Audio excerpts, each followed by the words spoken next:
Sean, who apparently forgot to turn on the microphone. Let me try that again. I'm your host, Sean, aka BrewSpy, aka how's it going, guys? It's Monday. Monday. We're gonna play a little bit of Modern. We have a league to finish up. We were 2-3 with the Red Taxes deck. We've also got maybe some Legacy, or I think we're gonna do Legacy tonight. I was thinking Pauper, but I think we're gonna do Legacy. That's what I'm thinking. I think that's the plan. Anyway, this deck's a real spicer. I'm pleasantly surprised with Goblin Engineer. I had no idea that the card was going to do what it did. We're 2-1. This is a very heavy tax variant with an emphasis on non-creature spells. So we're gunning a little bit for the spell-based decks, admittedly. Which, alright, well, we're cute. Which, admittedly, is... Oh, wait, we got paired. Never mind. Admittedly, it's... Yeah, it's maybe not the right call right now in Modern. But that being said...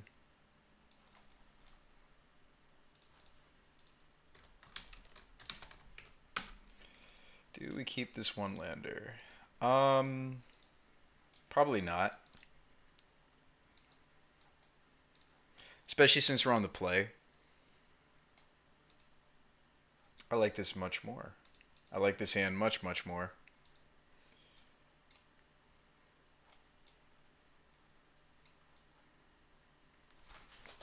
Yeah, I think that this 6 is much stronger. Keeping it. Gonna keep that second land though. Just because we have Aether Vial doesn't mean we don't want to see another land. Like, we want to be able to crack the clue that the Inspector is going to give us. By the way, Inspector, she's making a great face on this picture. You ever notice that? Well, look at that scowl. What does that face remind you guys of? What is that face? I don't know. She's making a great face. I think she's making a good face. It's kind of like one of these. It's like because we're waiting for our opponent. It's kind of one of these. It's like let me see if I can do it. It's like one of these. Like, she's kind of like looking at that Eldrazi gook, that ooze, and she's like, oh, they've been here. The Eldrazi, they've come to this place. Thraben will be no longer. I don't know. I'm just rolling with it, rolling with a little bit of role play, trying to buy us some time while we wait for our opponent to actually arrive. Anyway, for you Legacy fans out there, we are probably going to be playing Robo-Pod today. I added a little bit more blue, and I'm going to be trying Force of Negation. I've been seeing this pop up as a 1 or 2 of in a reasonable amount of Legacy decks at the moment. I might even squeeze one in the sideboard over like a Leyline or something of the sort. Especially since we're only on one Seeker, I think that the place at a Leyline is maybe a little bit weaker. I'm also not that interested in Welding Jar as of late. Maybe we'll play another Force just to see how we like it. Not because that's necessarily right, but just to test it, just to see. So maybe another negation. All right. We have an opponent.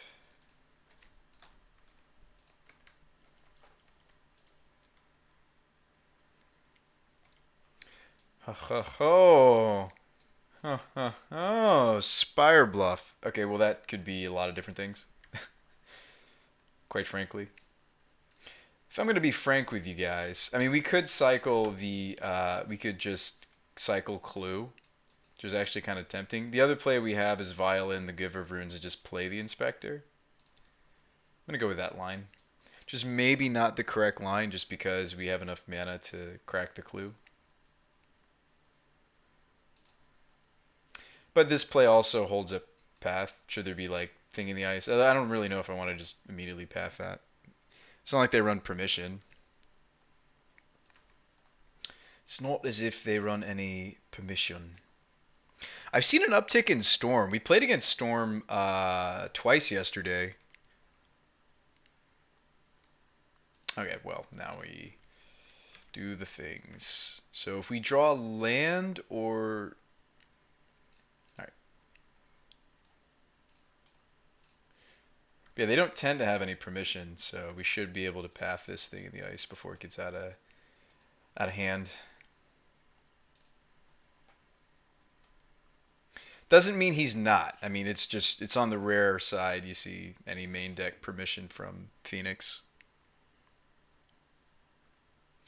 They don't bother for the most part.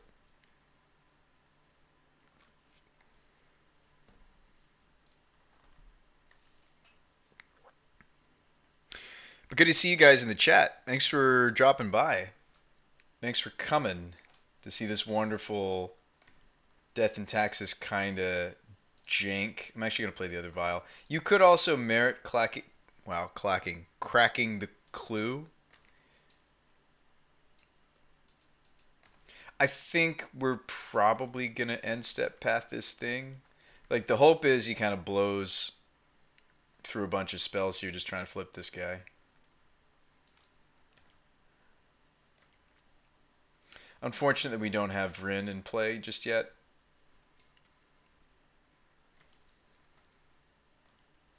No blue mana. I mean, I'm not predicting a counterspell anyway, so. For mana's sake, let's just go ahead and grab that guy.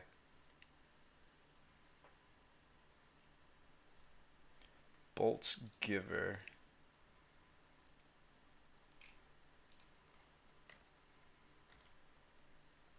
It's fine.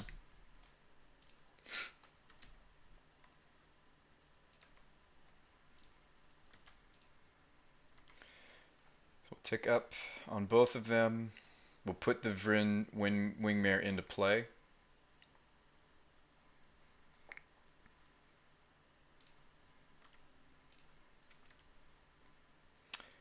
Gabo Engineer. Alright, so this one's going to be able to cast Engineer. Let's go ahead and crack this clue.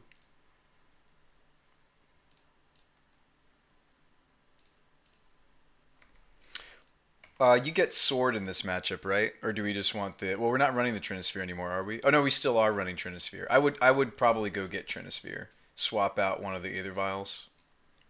We might swap the Aether Vial that's on 3. I don't have a lot of 3-drops. I have like 5 3-drops in this build. Just the Wingmares and a Big Thalia.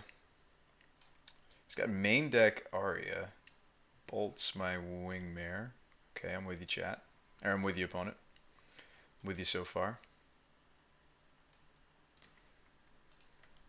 Decides not to Faithless Looting. Respect that.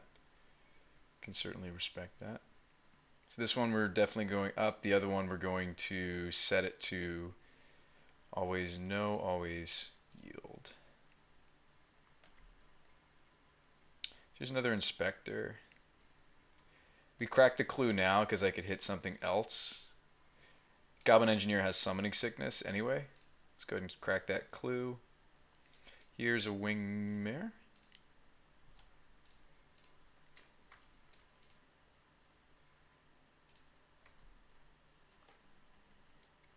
Most recent Phoenix list was on 3 Aria. Yeah, the card is deceptively powerful.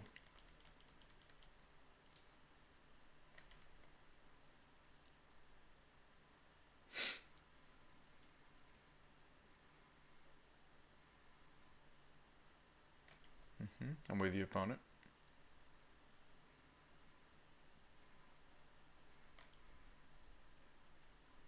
Okay, can't do anything else just yet.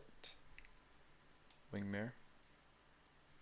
If he plays land, he could Lava Dart the Wingmare. That's what he wants to do. Alright, well, let's just... I mean, I think Trinisphere is pretty good, but maybe we just want Sword. He's got 2 cards left. Like, he's at 5 mana, so maybe the Trinisphere isn't good enough. We don't have Yeah, let's just go get sword.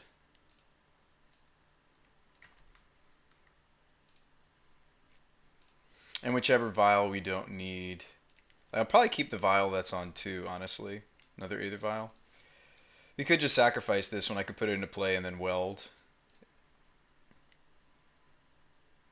But then I can't equip, so that seems bad. I'm gonna weld the Aether vial that's on 3 actually, since this is less. We have fewer 3 drops than we do 2 drops. So we have a surgical. Okay.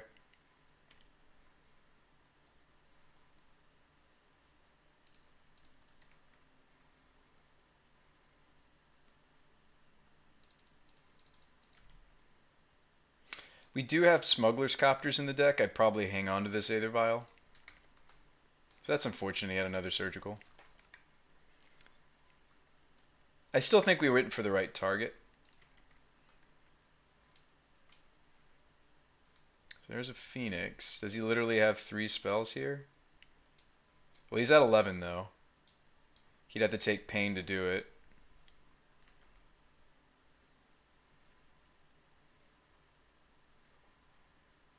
I mean, we can crack this canyon next turn, so...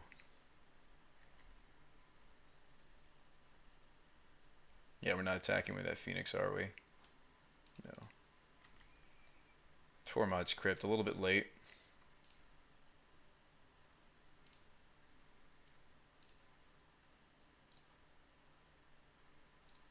We can vial it back in. I think I'm just going to crack this, though. Another engineer. Okay. I will play out this other vial now. No really good attacks. Surprised opponent played the land, didn't hold it for looting. Me too, a little bit. Probably cracking the islet.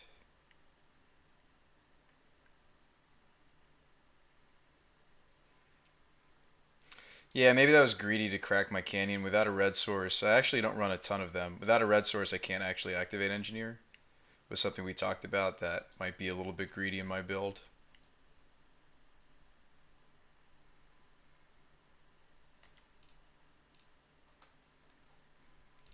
Just a wee bit greedy.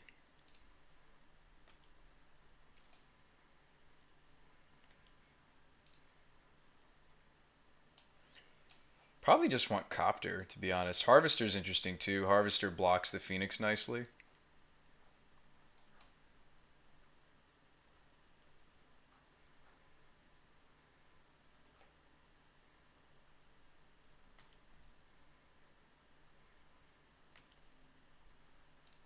See, I'm kind of regretting that I cracked our red source.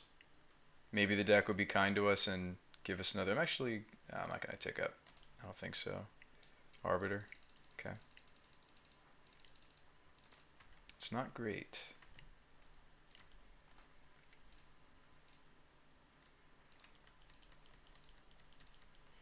Depending on what he draws, he might be flipping the thing. I don't really want to just put this into play, especially if it's a Metamorphose.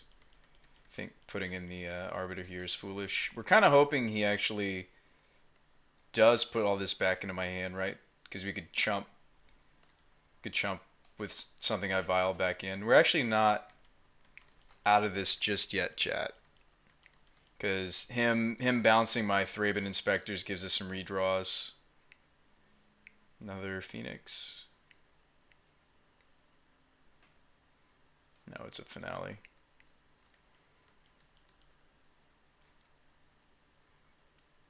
This is going to return the Phoenix. If he doesn't find a looting, he doesn't get to redrop the Phoenix.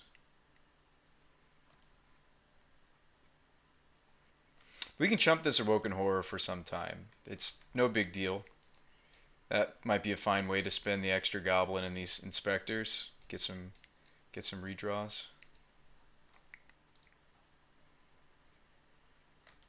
Another Metamorphose. Hey, what's up, Jade? Yeah, you like the card flick. You're into the card flick emote. Another Aria down. Another thing in the ice down.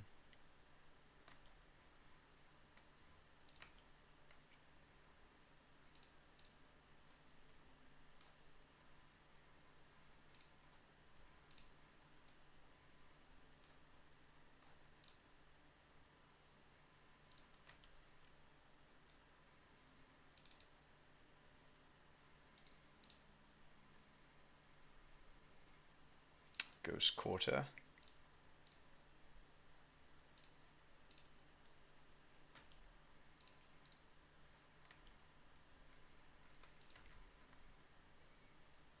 Yeah, so pacifying draw, we're going to leave these both where they are. So no and no. We're doing fine on time, so don't worry about it. So there's a Thalia. Thalia is good against Phoenix. Sort of. I think I just take him off red a little bit here, right? Like we hit a red source. I think that might be better than just playing Thalia, because we can get Thalia at next turn out off of the vial. That's set to 2. Then we can tick this up after this turn.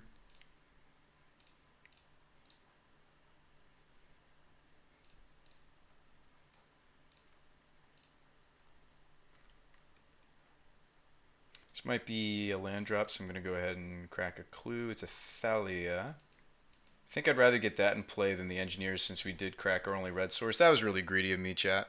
You could ghost quarter yourself to get... Oh, that's true. Yeah, I do have a basic mountain. Yeah, I could have maybe ghost quartered myself. Yeah, maybe cutting the opponent on red was stupid of me.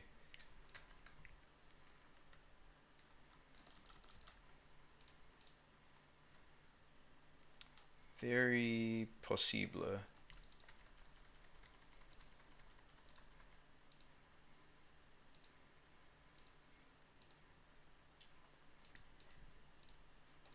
Yeah, I think we maybe did want to get the harvester out. I think a 3/5 flying lifelink would be pretty good right now. This is Bolt my Thalia. I'm surprised we're still alive. Opponent cycled through like pretty much his whole deck at this point. We're still alive and kicking. Pretty crazy when you think about it. Sinkhole. She's very dead.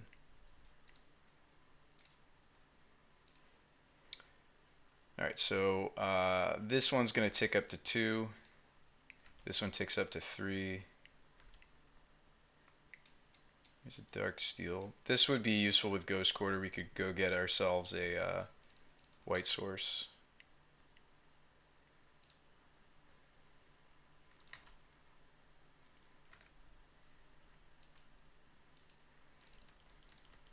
Still in the game, chat. We're still in this game, maybe.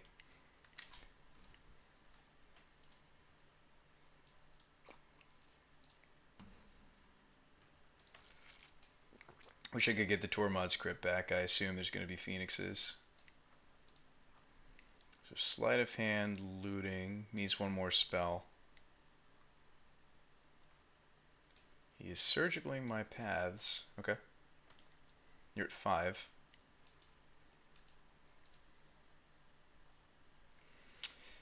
I'll put in Thalia before he puts in the Phoenixes.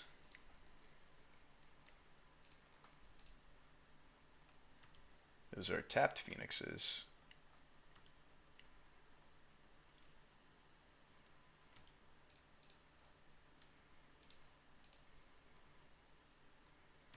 What do we not want to draw? Oh yeah, I should have paid for Arbiter. My bad, chat. I mean, we just need the body, right? I mean, we would have liked to have searched, though.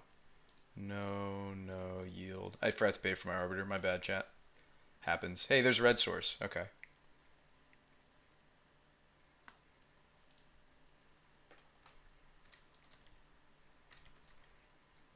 So we swing everything. He blocks Thalia. We're sad about that. Here he blocks Arbiter, goes to 4. Kind of sad about that too. Don't think I have great attacks, do I, unfortunately? We kind of need this Harvester.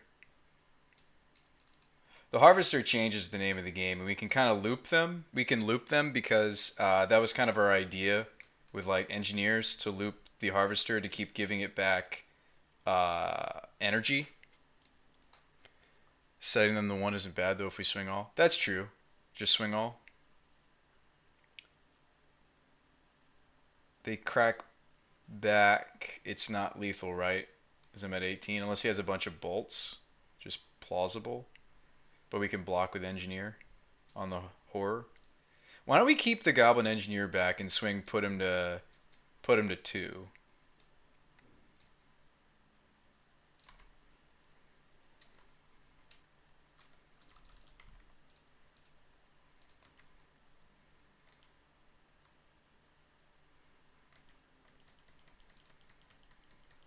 think I'd rather have the vials than this Citadel, right?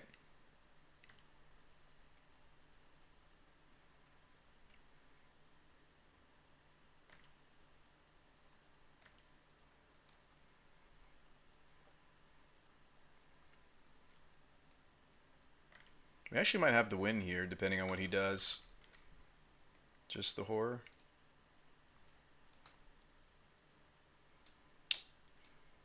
Okay.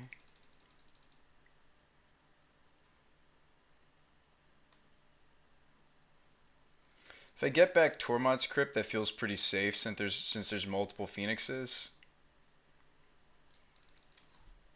He decided not to get back those Phoenixes.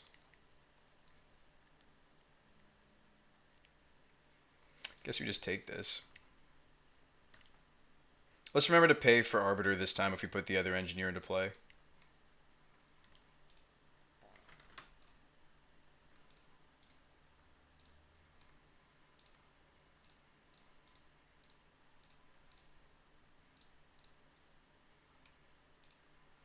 What other tools do I have?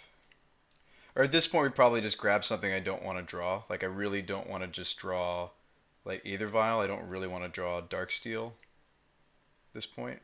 Unless we want access to this Copter, which is fair. Might be fair to have access to the Copter.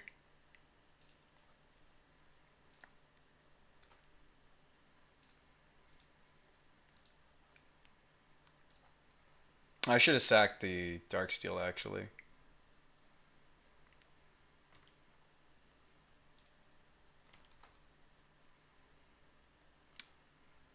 Still higher odds that we draw a 2-drop here, so I'm going to say no.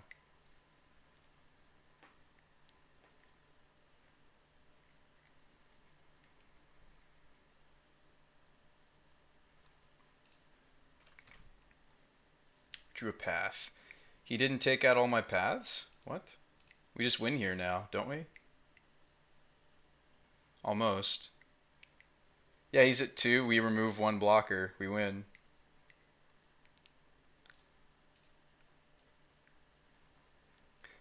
I'd almost rather just remove this other thing in the ice. He's at 2. We remove this. We swing 1, 2. Well, we swing 1 pilot. 1, 2, 3, 4, 5, 6, 7. He blocks. He still dies.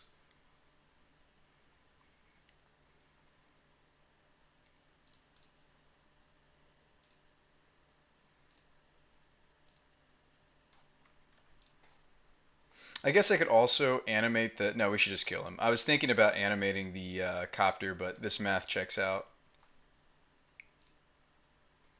There is a small chance that they have, like... Well, they can't bolt because of Arbiter.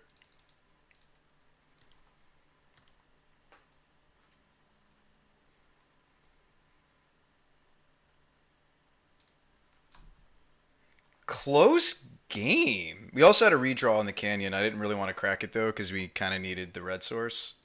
Close game. Wow. That was fascinating. Wasn't it, chat? They're kind of a storm derivative. I still don't like D-Grid. They don't really play a lot of that style of, yeah. This hits Arya.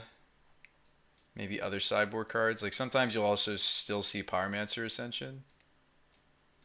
You guys like Spellskite? I guess we like Spellskite. Kind of like an extra giver, sort of, that we can tutor for. Thorn, sure. Damping Sphere, sure. Cage, sure. I don't really want anything else. We could even play Capsule if we really wanted to go deep and make sure that we remove the Arias. I like that we kind of keep the opponent honest and considering still playing their surgicals because of Goblin Engineer. So maybe we want this 5, but what would I cut is the problem.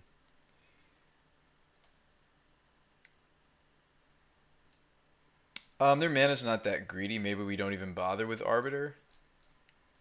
Maybe when we're on the play again, we play it. Like, when we're on the play, I like going back to Arbiter. I think it's a little on the weak side when we're on the draw. Kind of would rather just have these things. And then we cut, like, we'll cut the Crucible, too. We cut Crucible for sure when you cut Arbiter, I think. So Harvester, Sword, Trinisphere, Damping Sphere, Capsule, Spellskite, Cage, Thorn. Cut Copters? Maybe. Are they just not that great in this matchup? What do we play instead? Sword? Do you play other sword, maybe? We play these to hit the Arias. When he's on the play, like Aria or Pyromancer Ascension for that matter is kind of scary. Maybe we just want to. Maybe we don't bother with Copter. Gets bolted, gets blocked by Phoenix. That's fair. Play Wear Tears. Seems reasonable. Copters get cut, or they get blocked and bricked. Oh wow, this hand's sweet. Well, maybe a little bit more mana than we want to see, but we can cycle the Canyon. So yes, this at least protects us from the first slew of Phoenixes. So that's good. Trinisphere. I'm with you, deck. I see what you're doing, deck. I like what you're doing. I like what you're doing.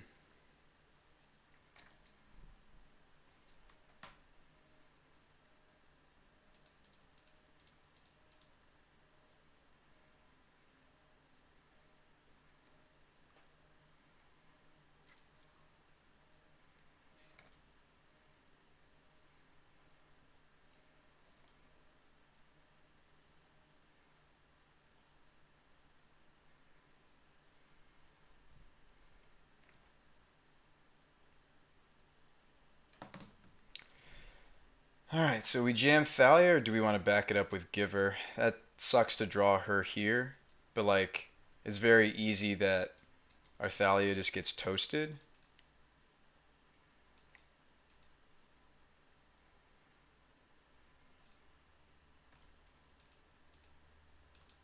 I think we're okay playing a little bit slowly.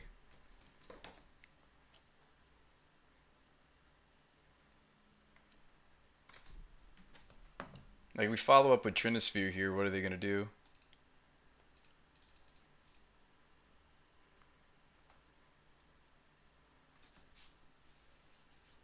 Need Force Negation, that's what they need.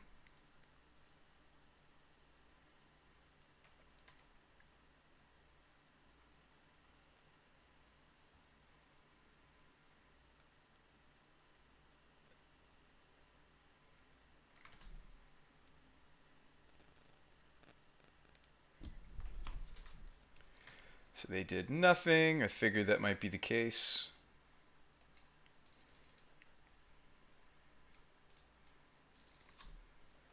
What do we do now, chat? Play Vryn Wingmare and just fly over, maybe?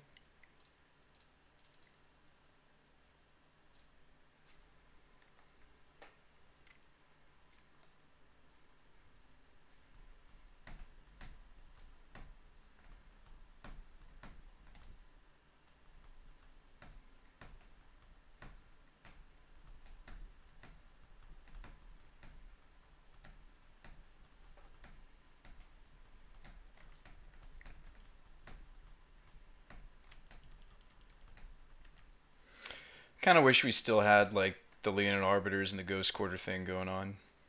Dumps a looting.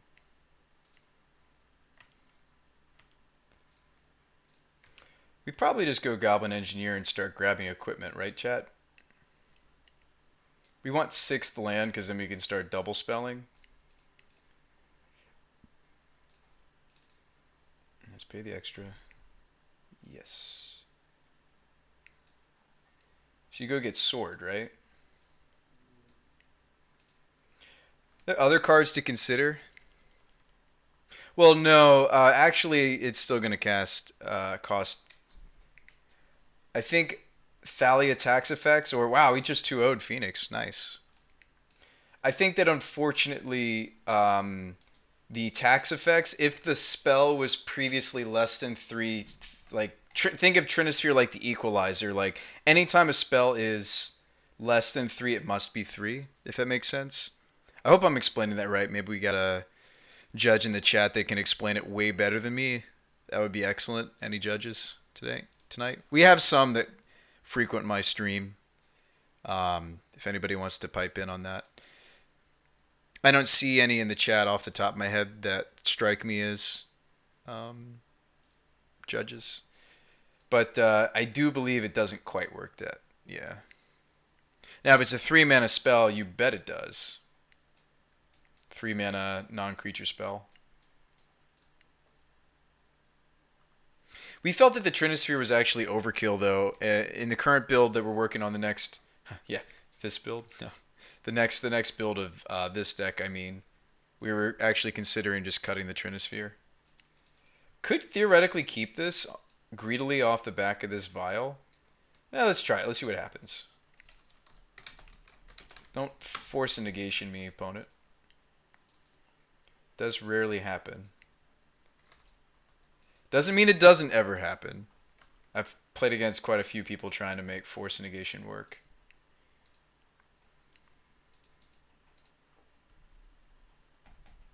Trinisphere sounds like it might be the last thing applied, though.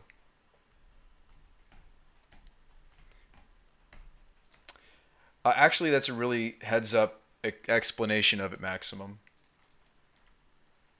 I think you're absolutely correct. I think we just slam Goblin Engineer here.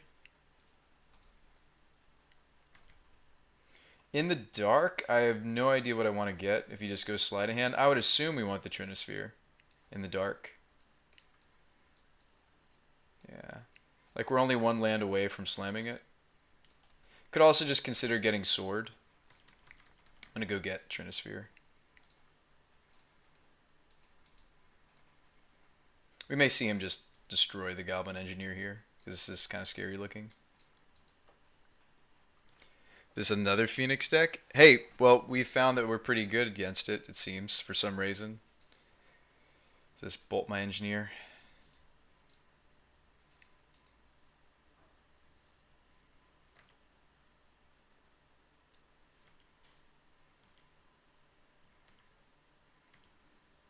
It might not be Phoenix. Could be like Blue Moon with Sleight of Hand. It's a little strange, though. I'm going to go Inspector first, actually, I think. No, you're supposed to go Giver of Runes there. Oh, it's okay.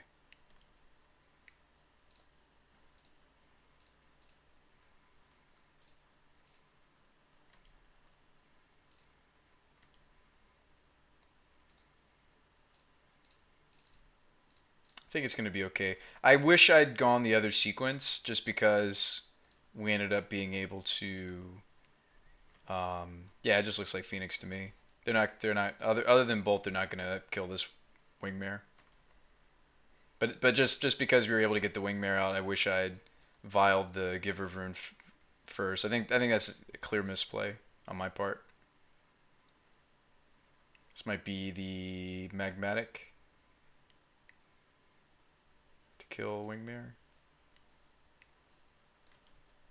Yeah, if I'd sequenced that differently, we'd be in a much better spot. It's my bad, chat. We may lose now. Got Path for one of their Phoenixes that might be happening. He goes blue, though. No red mana. So that means most likely there's no Phoenix coming.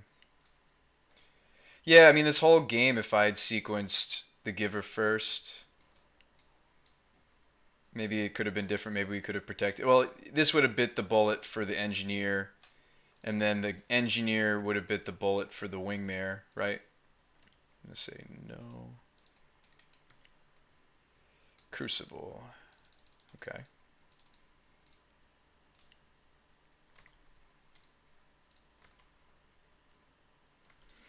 Thraben Inspector not really worth protecting. Might as well swing 2.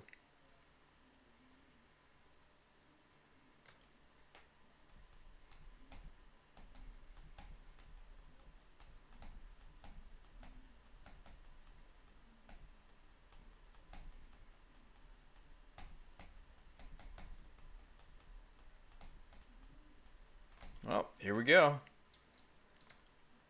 See if we can beat it. I doubt it.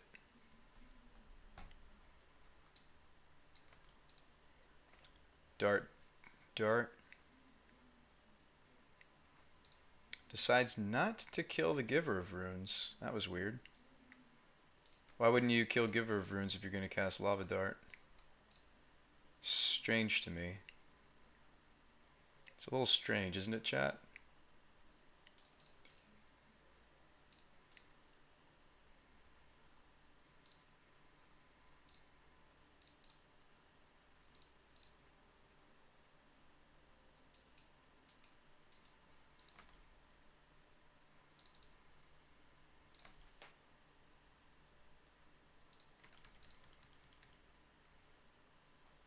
I'm probably just dead anyway if there's like Metamorphose.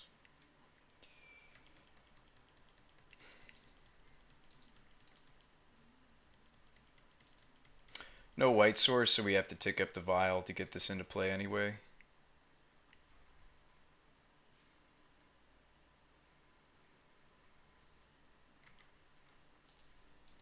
No white source for. Well, we've assembled the Ghost Quarter Dark Citadel Wombo, so I could path this if we get another turn.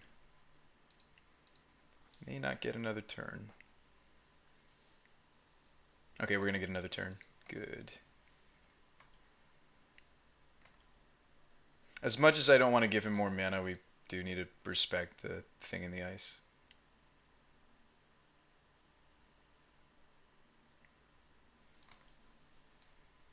So we're going up. We are actually going up. Vantage. Okay. So we don't need to do the Ghost Quarter myself play. That's good. Every life point matters here. We don't really want to. So it might be.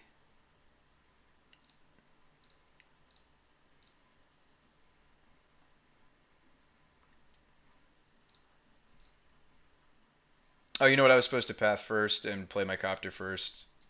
Obviously, this is just like a normal Thalia effect. That was stupid of me. I'm sorry, chat. I'm just kind of throwing this away a little bit. So I could have coptered, and I think that was very, very important that we get the copter down this turn.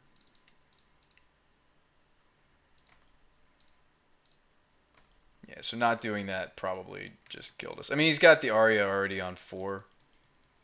So, yeah, if I'd deployed the copter like I intended to, I think we'd be in a much better spot. I mean, I can block Phoenix. He's got this lava dart though. So like when I go to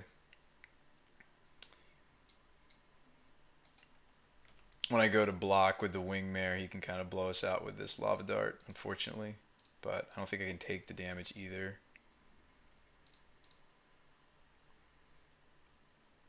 Should see him lava dart here.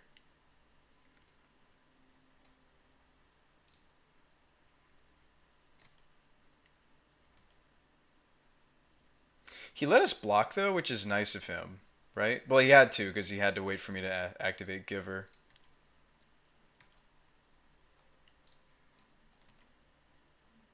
Yeah, we'd be in a much different place if I had like played this card. Do we draw a card? What do we do, chat? It's a mess. I guess I have to because we're kind of dead.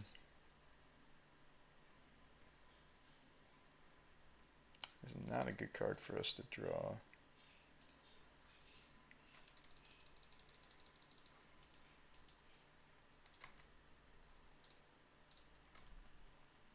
We're just gonna die to the Aria of Flame. 2 spell skills this year. That's okay. We've been winning this matchup so far. I think that certainly after board we can do it again. So we have to respect this card, it seems. We'll do a similar sideboard plan. Yeah, we're toast. We just played Phoenix. We managed to beat Phoenix. I mean, I'm not trying to sit here and say it's a good matchup. Like it just seemed like we were able to drum up the win earlier. So we did this switch. Then we did this cage. And then we ended up cutting the copters. Let's try that again.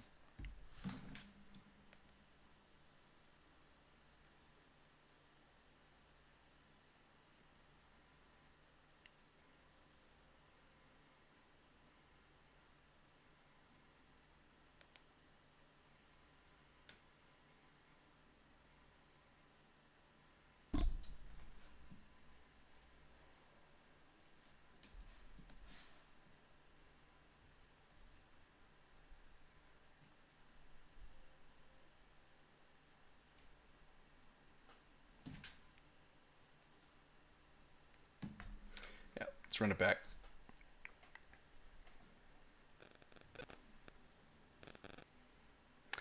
But anyway, how are you guys doing out there? We're just kind of waiting for the opponent to submit Third deck. You guys having a nice Monday? I had a long day at the office today. Not to lay my burdens on you guys, but I was there till past 6. I was doing a little bit of overtime. We've got this project that's called it's called the Sharp Project, but basically it's. I mean, I don't want to demean or belittle my job, but like this, like my normal job is more engineering like. This one's just more like we're basically just data scrubbing, cleaning up records for the company, one of the companies we work for, our big company. Oh, they're ready. Yeah, it's just one of those days where I'm just glad to get home, play some Magic, just hang out. Ooh, Thorn. We'll keep it. It's a little bit lighter than I want to see. It happens, Jade. It happens. This is how I felt about the overtime. Let's see, this face or this face. There you go. Now, but I get paid time and a half for it, so I don't want to sound spoiled or because I am like a lot of us are. I mean, not that I want to preach to you guys, but it's like first world problems are very different from third world problems, right? Like first world problem. Oh, I had to work an extra hour or so of work, and they had to pay me more. That's a first world problem, you know. Thorn. Ha! It's a Thalia that you can't bolt. Right? When you frame it that way, when you put it in that perspective, I actually might just play Big Thalia. No, no, no. You play Mini Thalia. It just shuts him out. This is a very expensive path to exile now.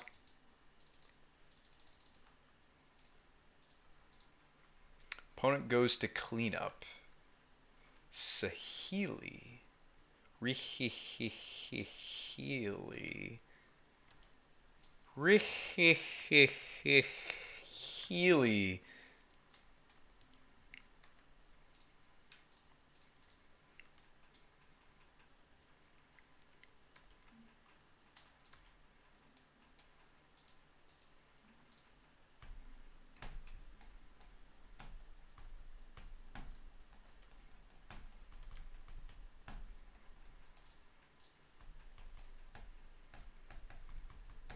I don't even know if I want to bother playing this Aether Vial. I don't think I do. I don't think I do. I'm just going to draw cards. There you go. That's a card. That'll close the game. Go get ourselves a fancy sword, shall we? Shall we, chat? Go get ourselves a nice protection from my opponent's deck sword, if you will. That's fine. It's tapped. Who cares? He's not flipping it. I'll tell you that much. Like, we're pretty safe to play this Goblin Engineer. Like, he's not flipping that thing in the ice. It's not happening, chat. Hoo ha.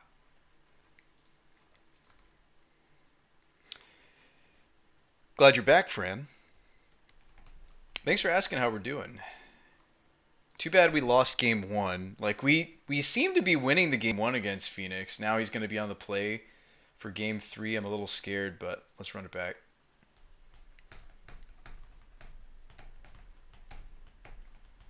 If we take this, we 4-1'd with this nonsense. Yeah, if we take, so we're like it's no Stoneforge Mystic. It's more like a toolbox, right? The Goblin Engineer package. It's like a toolbox. It's like Karn without the Karn for little things. Yikes. We're on the draw though. Triple Wingmare is pretty slow. It's like dies to Arya. It's got a path though for the thing in the ice. We look for like an Aether Vial draw with like actual sideboard cards, right? This is a bit slow. This is quite a bit slow. We mulligan this, right, chat? I feel like this gets run over. I think this is a mulligan. I think this is a mull. Mull? Mull. Frowny face or card flick face? Yes or no? But then only like 2 people could vote. I think this is frowny face. Too much pressure. I think this is frowny face. There's no wrong answer, Jade. I'm just asking for an opinion from specifically subs. Do you like that badge you got, by the way, Jade? That was me at PAX last year. That was me taking a picture with. They had a life size. Well, we don't know what life size is, but a life sized Space Marine bolter at the Warhammer station, and so my buddy took a picture of me holding the bolter. You didn't see other matchups though. Well, you need to stay as a 3 month subscriber because if you go to 6 months, you get a different picture.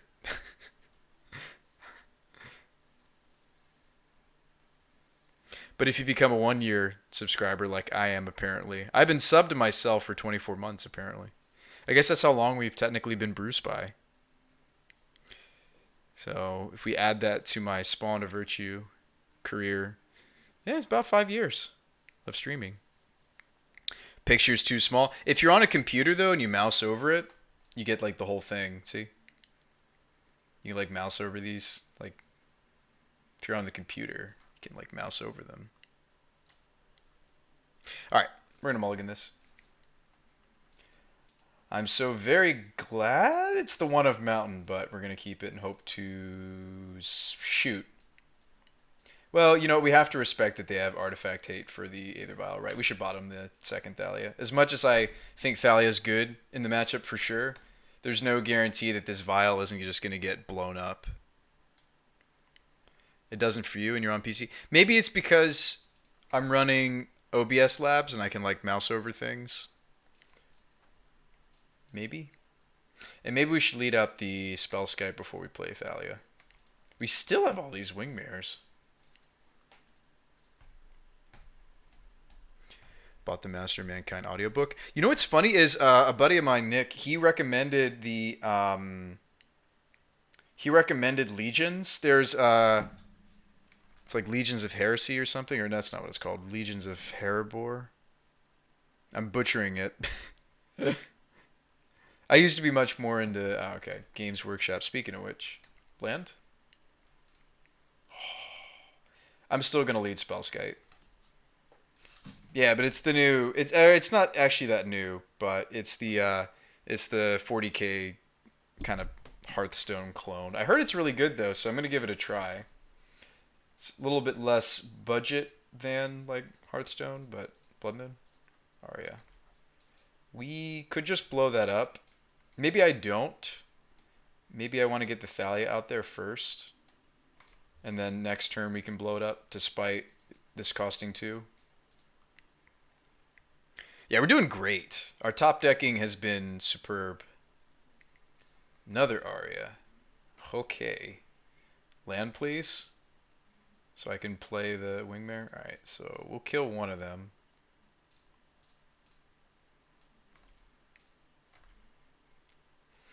Need land.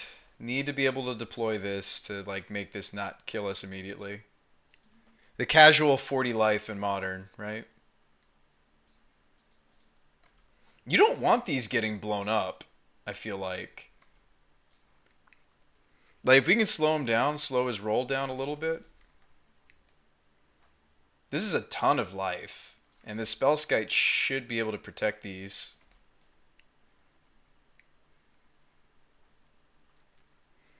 Haven't played it in a while. You've played Legions, I think. Yeah, I'm doing your Elder Scrolls. I always see you on Elder Scrolls. I have Steam installed on my work computer. Oh my goodness. Just for like chat purposes, I promise you, chat. Well, yeah. I don't play games at work. But I do chat to some of my buddies on Steam. So I'll like see like what you're, because we're friends on there, Jade. Like I'll see you logging in and playing Elder Scrolls and such. Anger. Ooh, okay.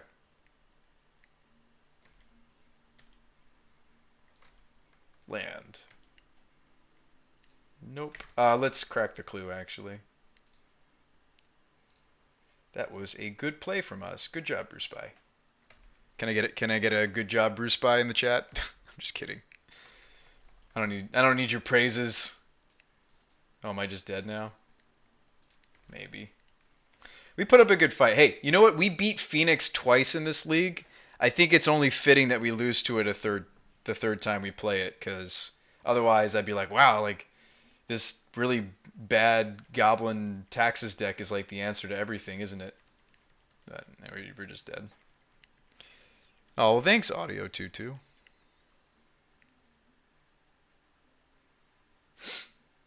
The Phoenix deck is really good because it just cantrips a bunch and gets value out of doing that. Few modern decks really get to do that. You play it with one and only real life friend. That's good that you have some real life friends to play it with, though, Melfina. I think that's really important to bring in some amount of your real friends when it comes to gaming. Like, I have a small gaming group I play. Like, we play team shooters, and we're trying to play Dauntless coming up soon.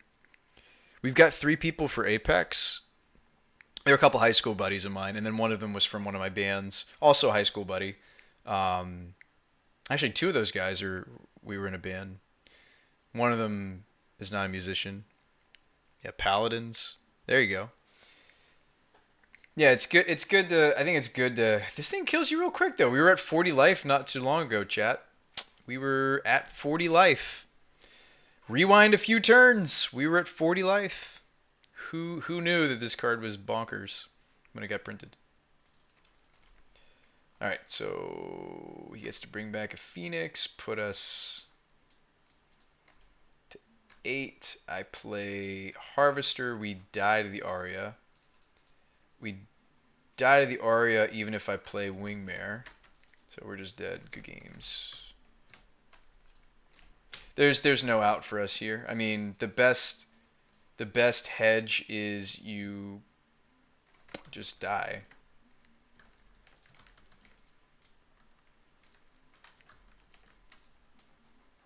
I'm curious what our next draw was.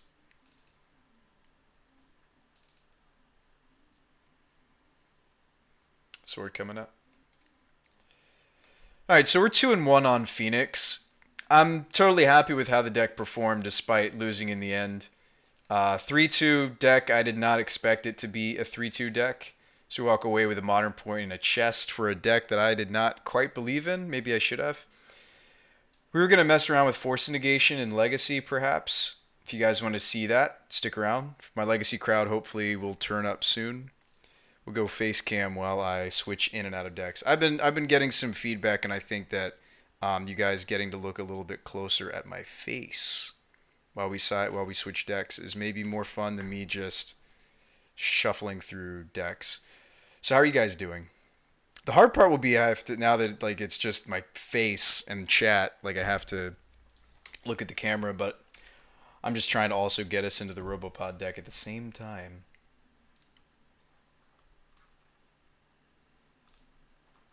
But I think this Force Negation variant of Robo-Pod will be sweet. This deck has always wanted blue pitch spells, it seems, because like if you can just stick Chalice, you're good. If you can stick Birthing Pod, you're good. I guess to a lesser extent, Prime Speaker Vanifar. Yeah. Doing some laundry? I am. Well, not right now. That's the problem. So this is like my sound room / this is the laundry room. But no, this Death and Taxes list, by the way, was pretty cheap. It's 187 tickets. The Death and Taxes deck we were just playing. Well, it's Goblin and Taxes, Engineering and Taxes. So let me go ahead and clear that. We're gonna upload the Legacy list. You guys haven't seen Legacy from me in a hot second. A buddy of mine told me that there was a really healthy tournament. It was like, he said that the decks played, it was like Merfolk, Pox, Rug Delver. A really amazing... Oh, wow, there's only 276 tickets for a Legacy deck? That's insane. I already have my forces, too. Hang on. What I'm going to do is I'm going to cut what cards I already own. So we're going to cut the Fluster, Tezzerets. Of course I have Tezzerets. Need Toxic Deluge, some other cards. Need most of the sideboard. We need everything but Grizzlebrand on the big creatures. And Brea, I bought Brea because the card's bonkers. I think it's going to do some work. I have my Birthing Pods, of course. Of course I do. Need Chalices, okay. Need Force and Negation. Moxen. Have my Force of Wills. Need Misties, but I have Polluted Delta. The list could be fine-tuned. Either the Robo-Pod list or the... we talking about the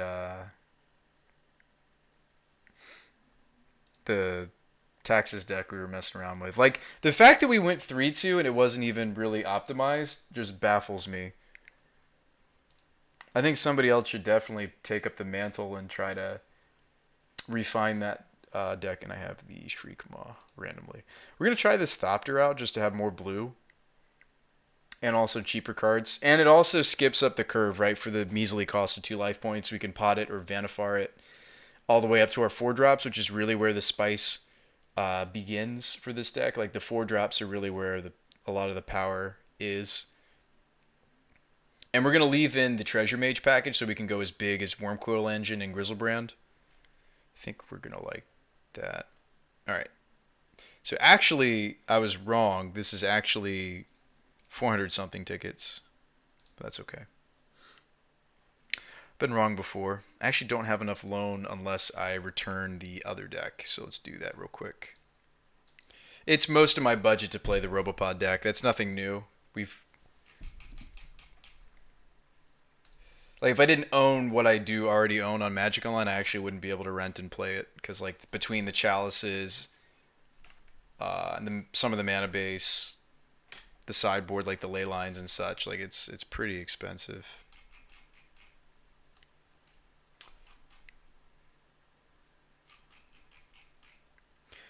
What's the plan with the Legacy list? So, the Robo-Pod list is basically a bunch of 2-drops. Well, technically 3-drops if we're going to try out the Spine Thopter. I think we've tried this card before. So you've got a somewhat affinity mana base, but I'm trying to respect Wasteland a bit. So I got some basics, I got some fetches, I got some duels. That was weird. So that's been happening lately. I think once we get in game, I don't notice the darkened out lands. Like, yeah, it does it here too. It's weird. I wonder if that would actually be black if we drew it. Same thing happened to my Force. It's weird. Yeah. Anyway. So you're cheating to Grizzlebrand, basically. So you can either go the slow route. So there's a lot of matchups that you actually just win by just getting out certain cards. Like Leovold's very powerful against combo. Hostage Taker is just pretty flexible in what it does. You could grab an Ensnaring Bridge against Red Prison. You can, against Show and Tell, you can go vial this up and take their Emrakul. If they sneak attack, that's a different story. You'd want to get this. Glenelundra has 2 counterspells. In Legacy, that's pretty darn good. Brea wins all fair matchups. Most fair matchups, she'll just win on her own. This card is really powerful. There was a time where there was like a 4-color Tesserator that was big on this card and just playing a playset, or at least 2, and would try to tutor for her. So we're kind of tutoring for Brea a different, more convoluted way, right? Through the Thopters, through these 3-drops. In fact, we're actually playing a Deceiver Exarch just to pod up the curve a little bit faster. So we could go from 2-drop to 3-drop immediately to 4-drop. So her or Glenn or Hostage Taker win a lot of different matchups. Fair matchups, matchups where they're trying to cheat in something, or they're just trying to win with some big, powerful, scary spell. And if we need to grind, we can between Brea, the Thragtusk, the Wormcoil. Now, what's weird is you notice there's no 7. Well, no, there is a 7. It's this. So this is where kind of the artifact package of the deck comes in. I'm not sure if we have the right amount of artifacts still. That's something... Oh, card holder's ready. That's something that I've debated for a long time. Is that it's hard to balance blue and artifact, and technically the third color, like the splash of green. Especially now that we're running Prime Speaker. I like to actually have some amount of green sources in the mana base. So it's tough.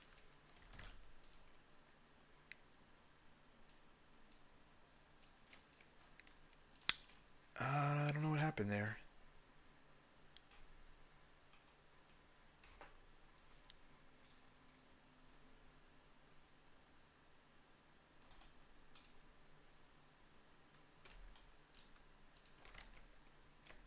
Oh, here we go. Yeah, so you can get to the Grizzlebrand pretty quickly if you skip up the chain. The way that we skip, like you can get there the grindy way where it's like, all right, 2 drop into 3 drop, 3 drop into 4 drop, etc.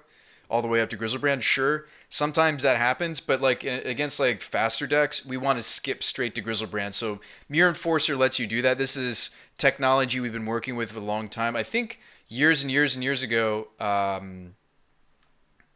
Jerry Thomas and a couple others had talked about Birthing Pod plus the affinity creatures.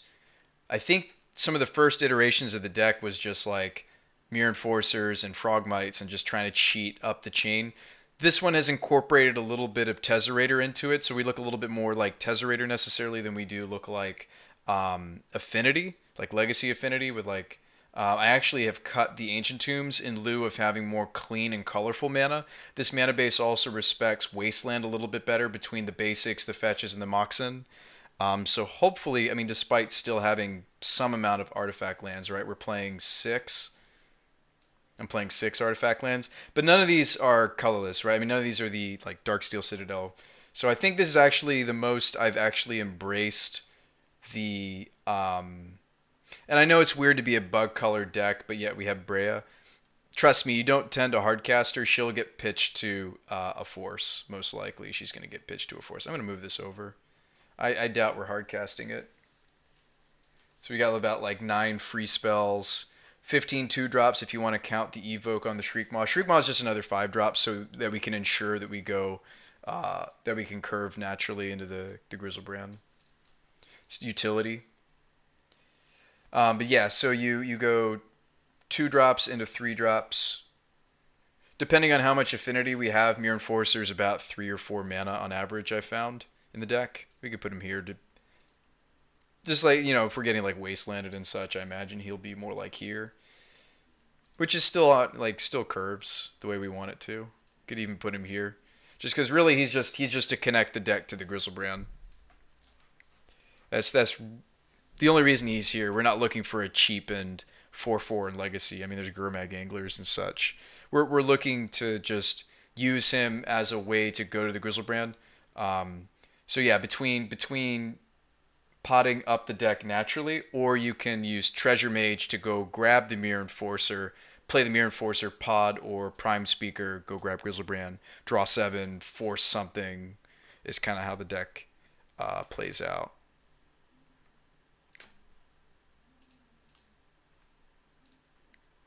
It's a wonderful pile. It's a lot of fun. Oh wow, I don't have enough. What? I'm probably just borrowing a bunch of random little stuff. Yeah, I need to give back some stuff.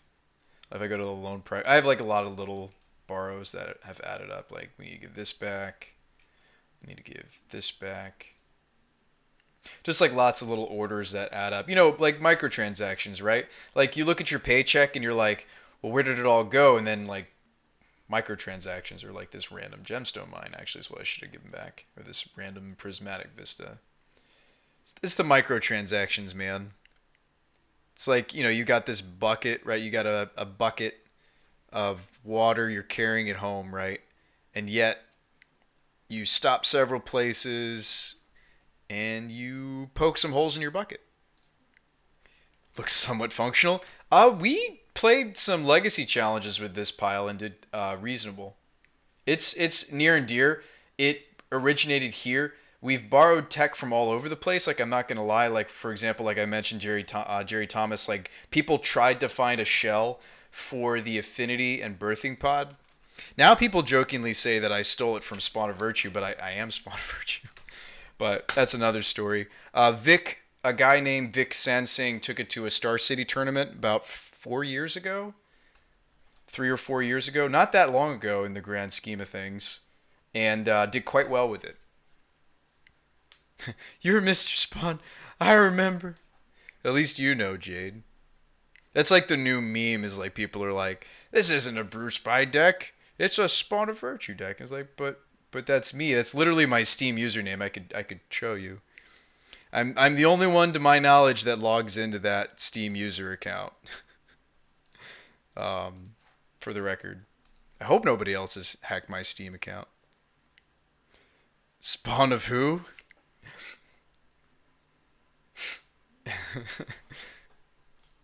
Let's return some of these other orders while I'm thinking about it. How you been doing, Nick? It's been a bit since I've seen you. For those of you that don't know, Nick guest starred on my stream that one time. I really enjoyed playing that game. I like that game a lot. Keep talking, or you, so you don't explode. I played that with my younger brother and my dad actually a couple nights way back, and that is a fun party game to play if you like puzzles. You have to like puzzles. I used to think that the fun role was playing the puzzler. Yeah, clever game too. I thought that the most fun role was being like the guy that's solving the briefcase. I actually have changed my tune. I think that the code person is equally, if not more fun, for reasons I will try to explain. So you have to really, really. I mean, again, you have to like puzzles and thought in your games. So I mean, if you like Magic, I imagine you like some amount of thought. If you're here, surely if you're here, I mean, I'm not trying to say that we're more cerebral than your normal Magic uh, um, stream. I don't mean that at all. Let me leave up the taxes deck for one more brief moment, and we're gonna switch gears. I'm gonna change the stream title so our legacy viewers can find us a little bit more easily. We're gonna do that a little bit more easily, just a little, just a little bit more easily. Legacy's having a hard go of it lately. Play some Robo-Pod.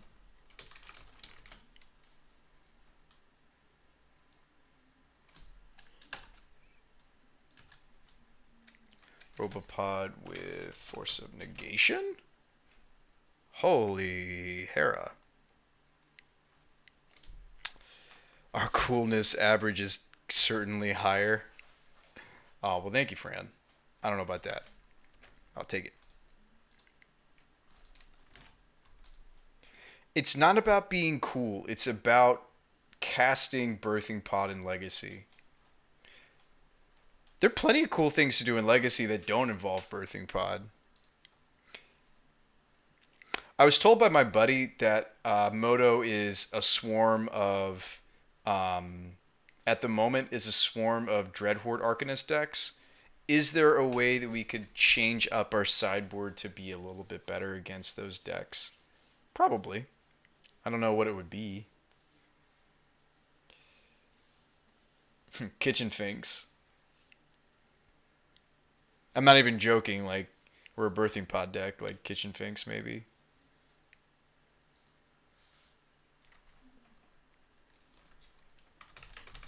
Finks is always like reasonable in these pod decks to consider at least. Kitchen Finks in Legacy? No, that can't be it. It's gotta be something better. Oh, you know what? Knight of Autumn might be sweet actually. I thought about this card too. This one's been popping up all over Legacy.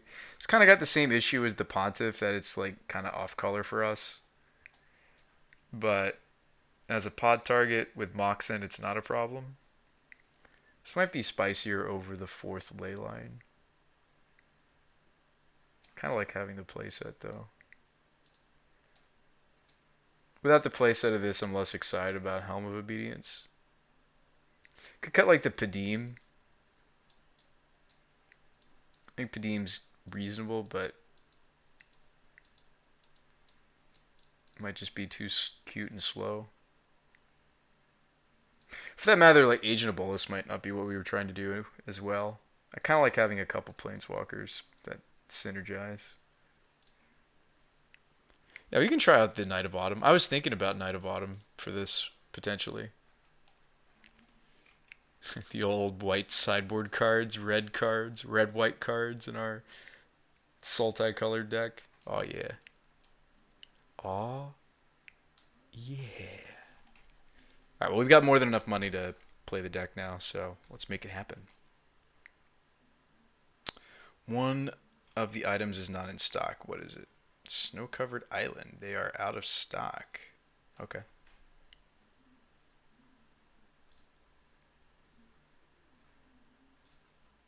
It's no biggie.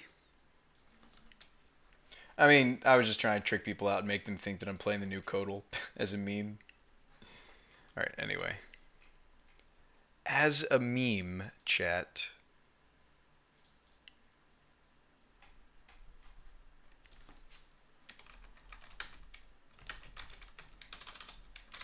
But yeah, this will be a version of the deck that has the least amount of color issues than probably any build of the deck we've played in recent memory.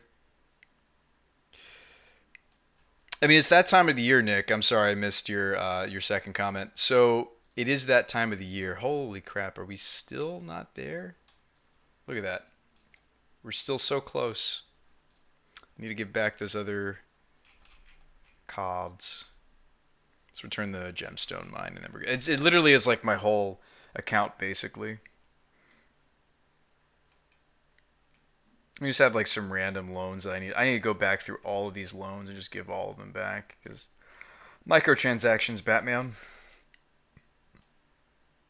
Let's at least give back this 11 ticket one. List of things that need to happen off stream. This is definitely one of them. My apologies, chat. As a reward, here's my face. No, here's the laundry. There you go. Some laundry behind me. Yeah. But yeah, so I think this Robo-Pod deck is going to be cool. Oh, card hoarder's ready. Yeah, I'm excited to bring you guys some legacy content again. I've been thinking about Pauper as well. I saw Chris Van Meter streaming on what card store does he work for at the moment? I can't remember the name, but I saw him streaming on their stream, and he was playing like various snow-covered Pauper decks. I mean, Pauper got a bunch of new cards, and the new ban list in Pauper makes it interesting to think about as well. I think that I think it's going to be really an interesting format moving forward. Maybe a healthier format without Gitaxian Probe, certainly. Gush and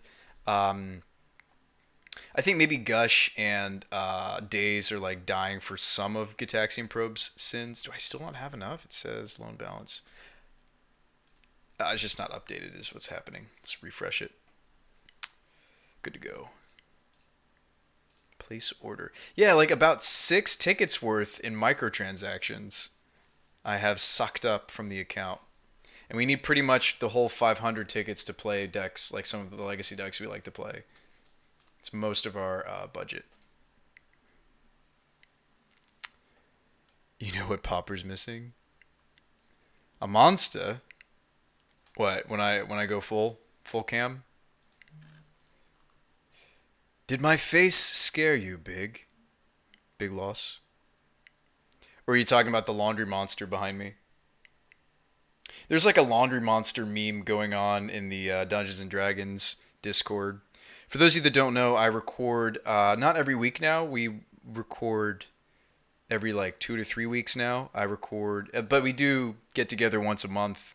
The Damage Guild podcast. My face. It's not nice to call somebody a monster, Big Loss.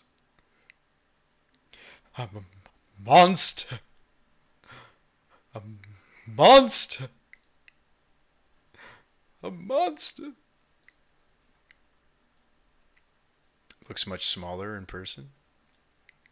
What do you mean? Oh, what? Just when you can like size me up to the laundry basket in the background? Yeah, I'm a modest sized Magic player. Oh, I'm actually wearing my own merch right now today. It's funny that just came up in the chat. I did not do that, but here you go. Here's the Brew Spy shirt. I retooled the merch, I retooled the merch and I retooled the shop. Apparently, you can set it to where it's little to no profit. So I went ahead and made that setting. Cause like I could care less if that's what brings the stream, any sort of prosperity. I think it'd just be kind of cool for you guys to like be wearing the shirt or get the backpack or something. It is a laptop carrying backpack. Although I think the backpack's the one I need to fiddle with. But anyway, I was thinking about there's like a lot of other spaces I can add designs and I haven't quite figured out uh,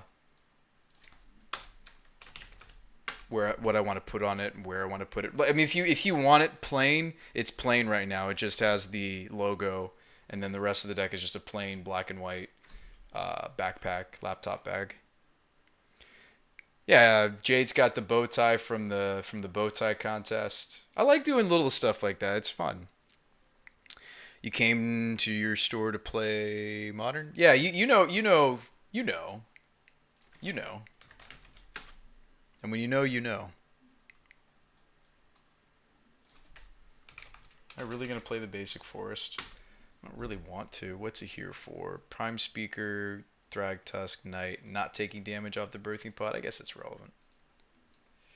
We'll respect all the wasteland that people are playing right now. Do I have enough points to play for free? I do. Let's do it. Let's get some legacy format points, shall we? That's purple. What's vintage? Red? Blue. Interesting. Pauper is yellow. Huh. Commander is orange? It is orange. What do they got for specialty right now? Mormor basic. Vanguard. Okay. Huh. Fast play only. Interesting. Oh wow, you can spend play points to do Mormor Vig. Maybe we'll have to explore that at some point. But in the meantime, let's Legacy League, shall we? All right, this is Robo-Pod version 3.1 using Force Negation and Thopter. Let's do it. Please work. please. Please. Please. I'm not that desperate. It's okay. When I queue Legacy, I don't expect to see those tickets back. When it comes to Modern, I expect to at least get half of my tickets back. I expect to at least 2, 3 or better when it comes to Modern these days. But when it comes to Legacy, I'm like, I'll see you. See you, tickets. We're just having some fun, doing some busted magic. Like, Legacy is a great format because it's busted, but not, like, torn in half. Like, vintage can be. I mean, like, some vintage draws is just like your draw is like a bunch of bears with abilities, and then your opponent's is, Black Lotus with force behind it, and they like cast Jace the Mind Sculptor turn 1, and you're just like, whoa. Then you play against shops and you don't cast anything. Yeah, this hand looks good. It's a little awkward that we have Crane, we don't have Strix, but I'm still going to keep it. It's a turn 1 basic, turn 2 Chalice hand.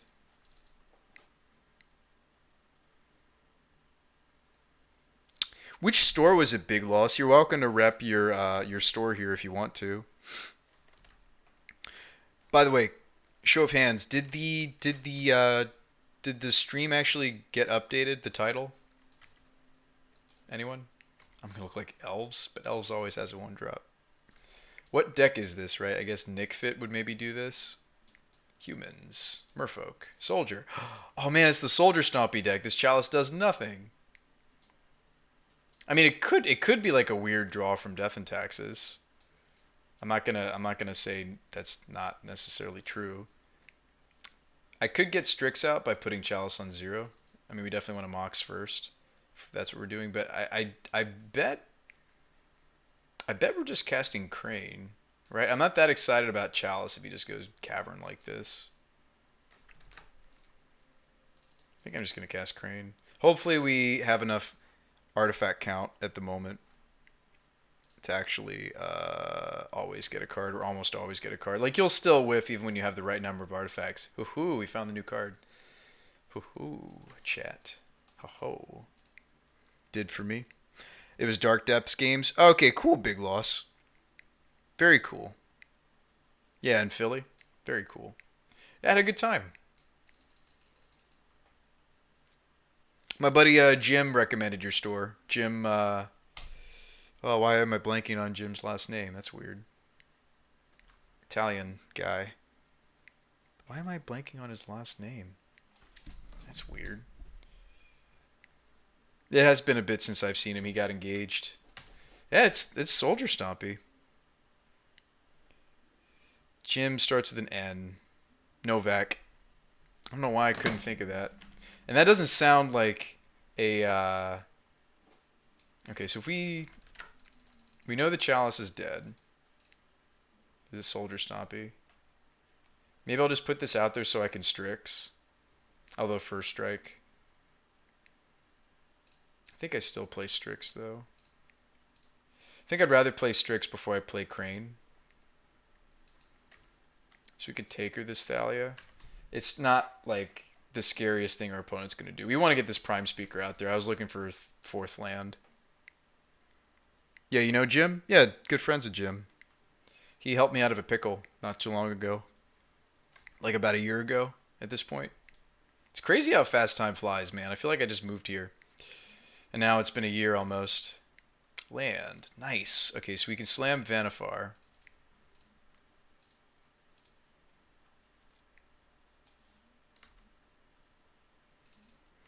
Oh, I'm terrified what the opponent's capable of. I guess next turn we put in the Spined Thopter and we go get Brea and win the game.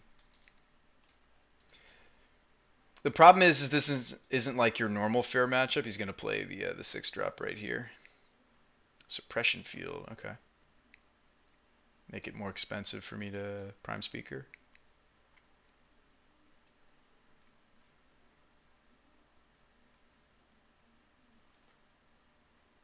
He is indeed a good dude. Alright, Palace Jailer. So opponent's going to exile my Prime Speaker. I guess I'll exile his Jailer and then take the Monarch. It's the beginning of your end step. They draw the card. So they're going to draw a card here. I take their Jailer. So we have black mana here.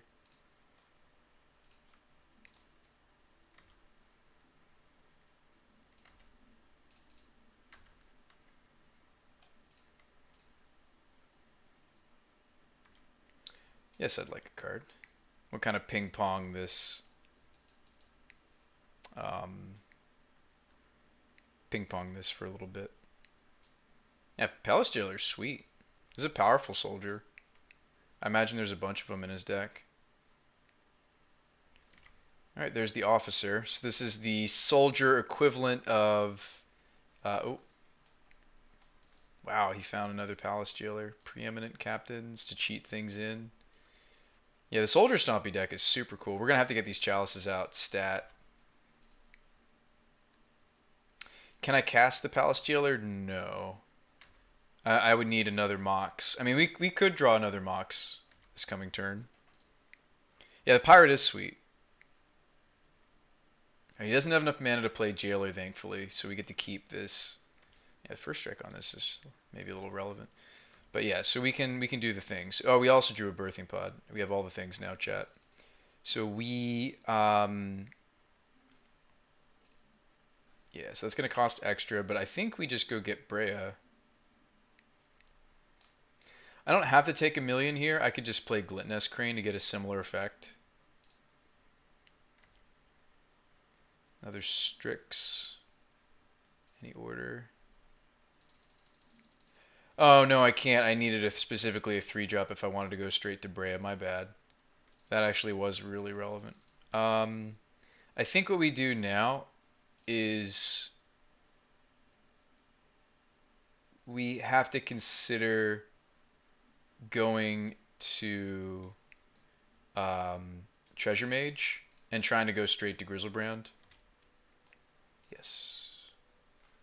Worm Coil. Oops, I misclicked. I meant to click the 7 drop because we had 1, 2, 3, 4 artifacts. That's my bad, chat. I'm kind of throwing this away. Let's go get the Monarch. These both have first strike, so actually Glitness blocks well here. Decent block. Let's get the Monarch back. Discard this.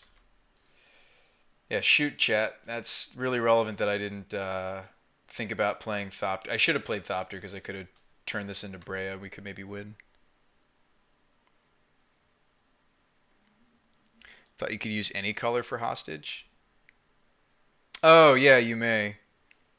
My bad. So we could have actually just last turn just cast the jailer. Yeah, we're gonna lose this hostage taker now. So he's gonna preeminent the taker. Taker's gonna take, or sorry, jailer's gonna take hostage. Yeah. No, that's my bad, chat. You're right. I could have cast it. We're gonna certainly lose this. Yep, he takes Vanifar. I take. I mean, that's what I get for forgetting what the card does. I don't want to give an excuse that I don't play enough standard, but it really is that I don't play enough standard. Actually, that already dealt its damage, didn't it? No. It's when it attacks. It's just... I mean, you block either the enlistment or the preeminent captain. No, I mean, it's a tough matchup for us, right? This is a match where we don't want to see a single chalice, right? The suppression field was relevant for slowing down our potting. But now we've kind of seen what they're up to. These aerial responders are spicy too. All right. Unfortunately, when we go up against a fellow Stompy deck, the fact that we're a force deck is a huge disadvantage. It is not an advantage. It is a disadvantage. Toxics. They don't want to cut any meat at all. Like Shriekmaw actually would have been fine too. So yeah, we get the forces out, we get the chalices out, and then what's left? Not much. We could play Knight. Brutality kills quite a few of their threats. We could play the Helm of Obedience, the Planeswalkers. Glenn is dead. She does nothing, basically. Leovold's weak too. Maybe we take that out to play Seeker. Seeker finds Helm of Obedience. This is the kind of matchup where it really is that bad that I think I want to be able to just Helm of Obedience my opponent. Yeah, I'm not even going to bother with... okay, artifact. I'll probably keep this. I'm not even going to bother with Force or Chalice. Well, certainly not Chalice, but I don't think I'd bother with Force. Let's still lead on Basic, because they should be playing Wastelands unless they're super budget. Now, this is just one of those unfortunate matchups, quite frankly, chat. Because, like, the axis that we're operating on, we... I actually think I might still get a Basic here. Is that greedy? A little bit. We should turn this Mox on.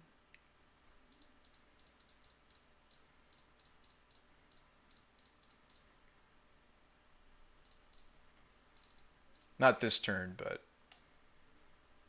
soon. Well, that's awkward. I mean, I still take the Mox. Maybe he blows it up. I don't know. Probably not. They're pretty linear, the Soldier Stompy deck. I think it's a really cool deck. It is usually not played over, you know, most decks. Most Stompy decks is what I mean to say. Not that ours is more common or anything weird like that. Shoot. I guess we play the other Crane. Hope for Artifact Land. There's 5 more of them. Okay, do I take the Birthing Pod over the Worm Coil? I probably, unless we want to leave Worm Coil in as a pod target. Let's see, 1, 2, 3. Actually, I probably just... It's more feasible we'll cast these next turn. I mean, it looks like opponent's got a pretty slow start, so...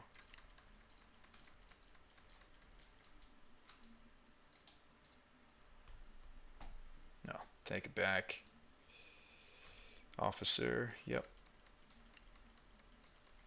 It's a cool deck though. It kind of operates a bit goblins like, a bit stompy like. It's a cool little deck.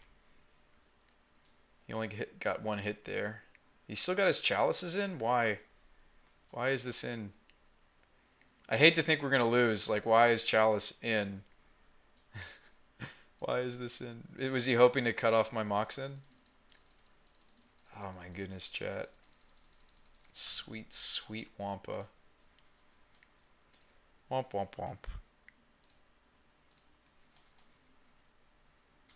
Actually, you know what? Opponent's at 15. I think I just swing both, even though they block this nicely. Put him to 13. That's probably wrong, actually, the fact that this blocks nicely. Yeah. I should have just swung one. But he is taking a lot of damage off this Ancient Tomb. I kind of want to leverage that if I can.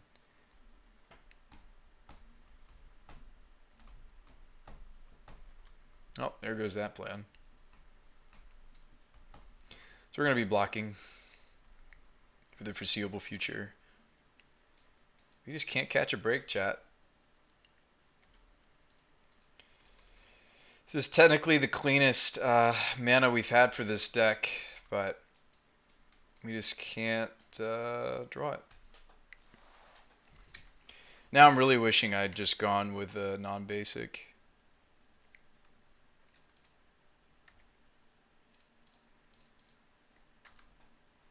So it looks like, I mean, like, yes, they play Wastelands, or he should be at least. Maybe he's just gone budget in that regard.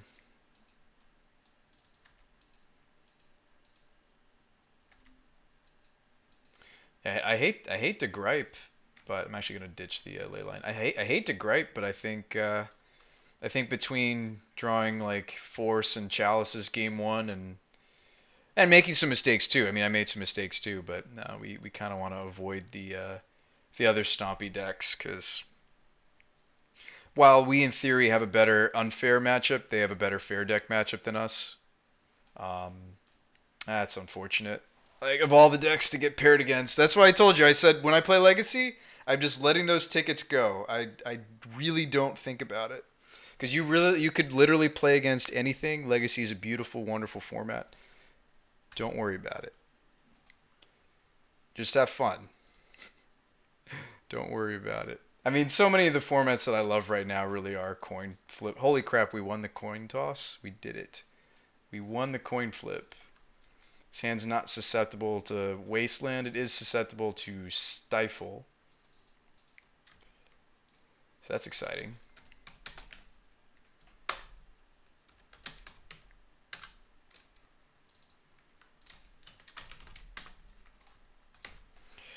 That's exciting. If we could have gotten one Black Source or Toxic, we'd have Deluge. Yeah, I mean, you keep that hand. For sure. Bloodstain, do nothing. That's scary. Vault.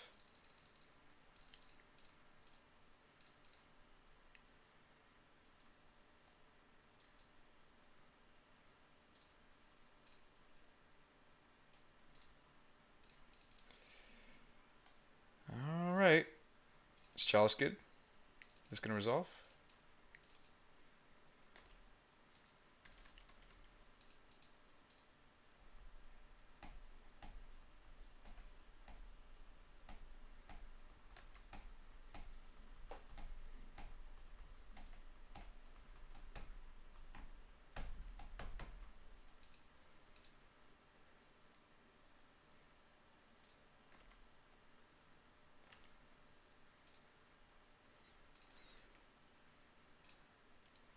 I'm just going to cast Leo. Sure, he gives me Force, but I'm just going to cast him.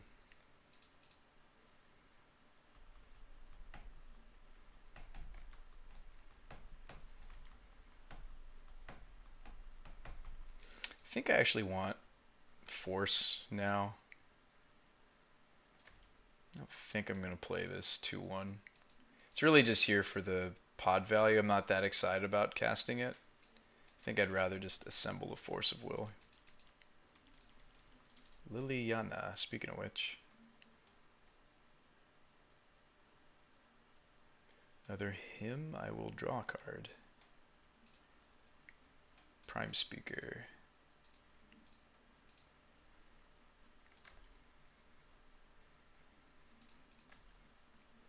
Land? Mox? Land? Ah, well. We've assembled another force of will, apparently, chat. Oh, yeah.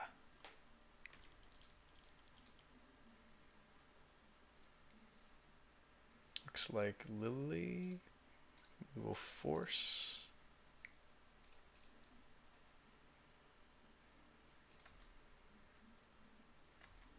Red, black, dot deck.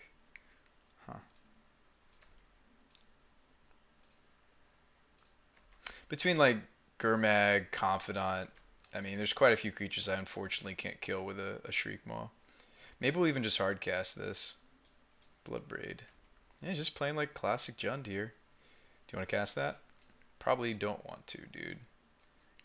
You probably don't want to cast that when you're at 7. Yeah, opponent makes the right decision in my opinion. Okay, well, we can kill this at least. If I draw land, we get to cast it for the ultimate value of killing and keeping the Shriek Maw.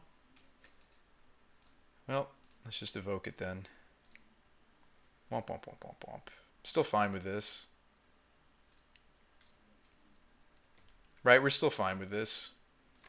So we have to put him to 4. He's dead to at least Bloodbraid reveals. Okay, there's a Wasteland. Speaking of Wasteland. Can cut me on black. Would be the right play. Yes, I will draw a card though.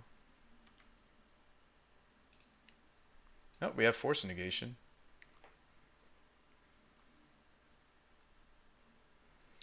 Bloodbraid. If Bloodbraid kills Leo, we'll protect. Nice. We will draw a card though, just in case we get something different. Okay, well, Crane's more plausible that we can cast than the Glen, and this game's just like really tight and at the end. So let's actually give up the Archmage.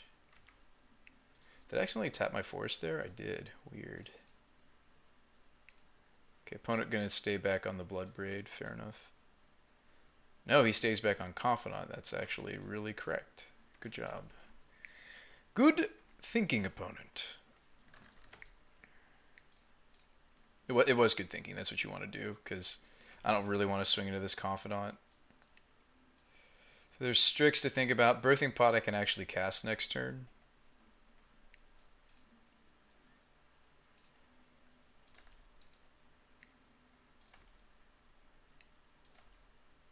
Goes to 3. He's found a Bolt. This is going to be really close. Oh, we don't care about Bolt, Chalice. But this is going to be close, chat.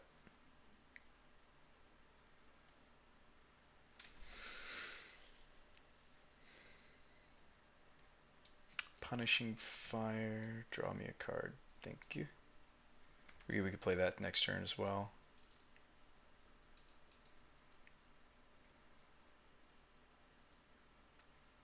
This game's going to be close. It's going to be close, chat.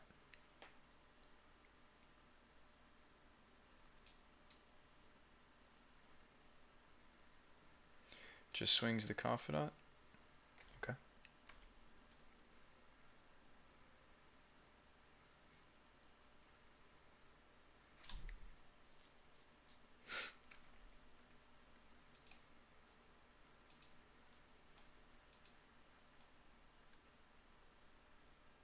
Oh, am I just dead? Yeah, he's going to have Bolt. Could I put another Chalice on 1? Instead of casting Crane, I suppose.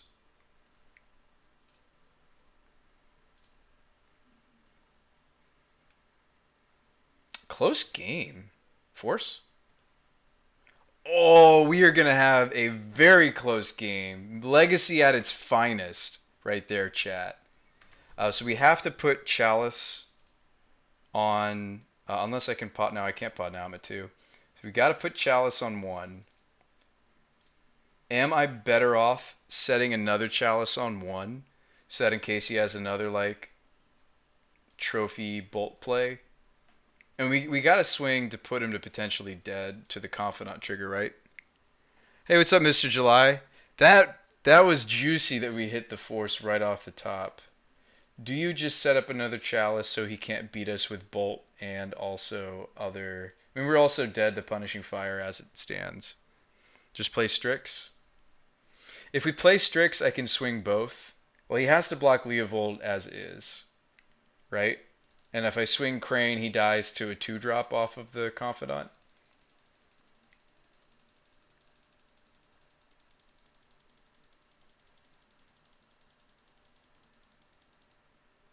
Oh, what's up, Mr. July? It's good to see you, Free Will.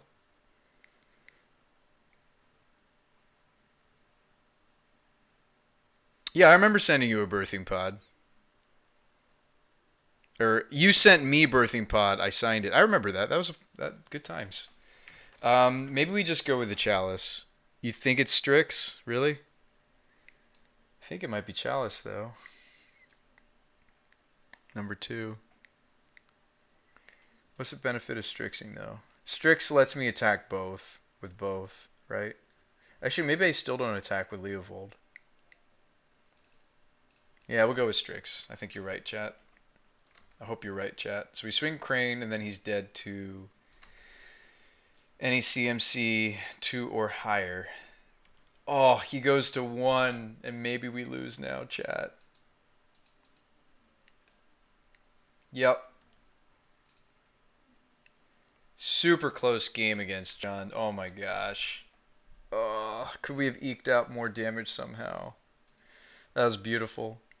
That was wonderful. This is not a matchup that we want to be against, by the way.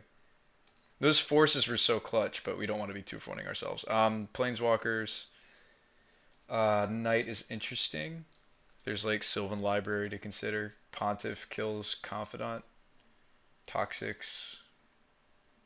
Interesting to think about. Spyglass hits Liliana. Thopters are just blue count for force, but there are also artifact count for Crane, and they're also a reasonable pod target, but I don't want them here. Shriekmaw is kind of eh. Like, it does kill some threats, like Tarmogoyf, though. We might still want it. Let's play the Toxics. They commit a little bit more to the table than we necessarily need to, because we can rebuild from one creature.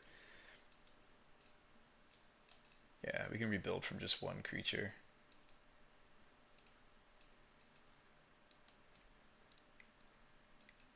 I think I want to cut Moxen. Like, one of the ways they can win is they cut us on colors, or they cut us just on land in general. They are a wasteland deck, after all. Gosh, that was such a close game. Oh my gosh, that was such a close game. If you guys don't think that was a close game, like, in my opinion, you don't really know Legacy, right? I mean, that was just so... I guess I will play this. That was just so close. That was so close, chat. I think I'd rather have Knight than I would Pontiff. It's like hits... yeah, Knight hitting Sylvan Library is important. That was just such a close game. That was epic. He might just take this Chalice, but this hand could grow into being grindy. I don't know if I'd want to be playing Jund right now. Maybe it is a good choice. Maybe. Let's get up on our basics if we can. Green is the super splash, by the way. It's the color we need the least. So I could go basic island next. Alright, take my Chalice. None of these are legal targets.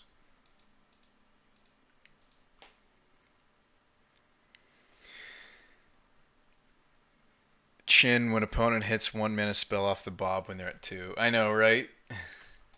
That was... They took, like, very minimal damage off of the Confidant.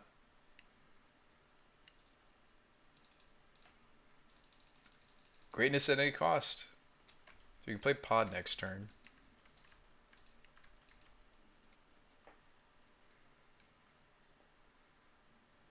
Opponent picks some good swamp. Revoker on my Tezzeret or my Birthing Pod? This is a pain. Thorn in my side. Okay. Toxic. Hey. I mean, just because it's turned off doesn't mean I'm not going to play it. It's artifact count. We're planning to blow up the creatures anyhow. We slow roll this though, right? He's not taking it. There's Chalice out here. Well, he might blow this up and then try to take this. We'll see. Alright, thank goodness it was Last Hope, Lily. Right? We're much more excited that it's this than the other. This seems fine in Legacy, by the way. I've seen this played quite a bit in Legacy. It's a reason to play Grixis. Right, Grixis plays this too. Shriekmaw. Shriekmaw can't kill Revoker. Do I play the other Birthing Pod? Probably not. If it didn't cost me life points, maybe. But at that point, I'm probably casting Tezzeret and animating the Birthing Pod. 5/5 Birthing Pod. I'd rather animate this than this because you risk losing the Chalice. What is this? Huntmaster?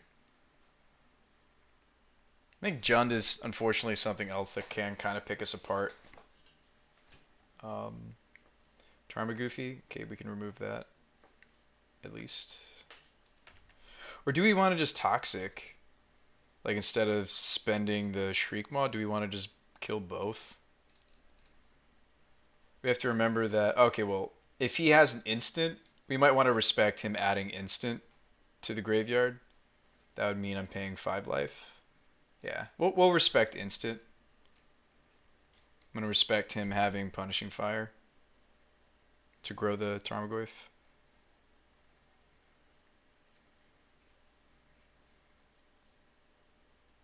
Yeah, we're showing respect. This is me showing respect to him having, like, Punishing Fire. There's already a Chalice in the graveyard, so if he had Assassin's Trophy, that wouldn't work to save the Goyf either. So, yeah, he lets it go. I'm assuming that's what his hand was there, because he was sitting there thinking, he was like, well, if I grow the Goyf, wait, he paid 5. Okay. Same amount of life you'd lose the attacks next turn, though. Yeah, but we want to clear the Revoker. Like, we need to do our thing. Ooh, Collector Oath. I'm going to have to Shriek Maw that. That is a pain. Can I just draw land, please, and just win with this Tezzeret already? Please. I guess not. Guess not, chat. Opponent's just going to bring that back again, isn't he? I think we've lost this. Freaking Collector Oath, my man. Wow. No, card's great. It is. It's a lot easier and thematic in, you know, Modern and Legacy to return creatures than it is. Yeah, he's just going to get it back again. It cuts us on the seat. It's not even so much that it cuts the Birthing Pod. It cuts the Seat of the Synod here. I was very, very thankful that the format really wasn't playing since, you know, Miracles lost top. Yeah, we've lost this one. That's okay. I would imagine that Jund can pull us apart as well. They don't really care too much about Chalice game 1. So we played against 2 decks that don't care about Chalice, unfortunately, tonight, right? We played against another Stompy deck, a non-blue Stompy. Tezzerator's really the only blue form of Stompy, by the way, which I like. I personally like. I like being able to back up Chalice with Force. That's just me. But both of our matchups, I hate to say it, they're definitely of the type to avoid. They're both supposed to be Wasteland decks. I think our Soldier Stompy deck opponent maybe went a little bit budget. I mean, we didn't even necessarily lose to Life Loss, Garfank. We lost to Double Planeswalker. Oh, sorry, man. I'm choking. Let's just get a little bit of dry mouth. That matchup gave me dry mouth. How's the 1-of? I'm playing 2. I'm actually playing 2 of that card. It's been interesting. Like, it almost gave us the win against, well, that's debatable though, right? Because we had to pitch some cards. Well, actually, the cards we pitched, we wouldn't have been able to cast. Maybe I should be running a little bit more mana. I thought that the Moxen would help, but we've just been not getting there. So might be time to add a couple lands. There's a couple lands I would play here. Just thinking about like Volraths or like it doesn't necessarily need to be colors. We haven't had color issues surprisingly. Tonight it's been just we've just been having. Well, this hand looks really healthy. We just haven't been dropping, just haven't been making land drops healthily tonight. So don't really know what to do to fix that. Like we've been playing around Wasteland as best we can. It's okay. We're gonna win the rest of this league. I believe it. I believe it. We're finally playing an opponent that cares about. Maybe we don't even lead on Chalice, right? Or there's no Chalice here. Stifle.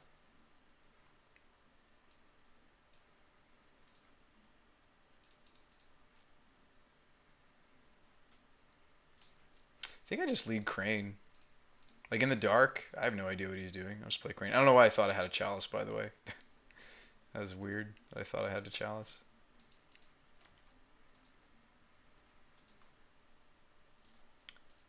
We will get a Wormcoil Engine. Yeah, but like Jund and especially Stompy, we don't want to play. So Sneak and Show. I probably have to fight here because the Vanifar can pop Crane. Actually, I could theoretically beat. I can't beat Grizzlebrand, but I could theoretically beat Emrakul. We're actually gonna pitch Strix here, and if he wins the counter war, we'll put in Vanifar, and Vanifar pods. Okay, we won that fight. That's fine.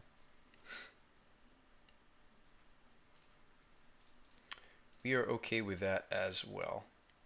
I can't quite get Prime Speaker into play just yet. Let's play another Crane. We haven't missed on this yet, surprisingly. There's a pod, but we already have. We should just take the land, I think. I mean, don't get me wrong, Chalice is good in the matchup, but I think I want to be able to cast my hand. I don't know. That's debatable. And again, if they try to sneak again next turn, we'll just put this in and hope. I can go from Vanifar to Deceiver Exarch, untap Vanifar, pod, Deceiver Exarch, Hostage Taker. Well, if he's got Sneak Attack, though, that's a different story.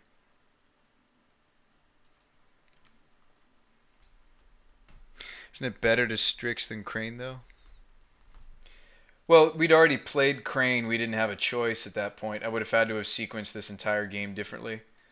I would have had to have led on Strix way earlier. It usually is correct, though, right? Because we get the artifact count. That's a fair statement. That's a very fair statement. This is 4.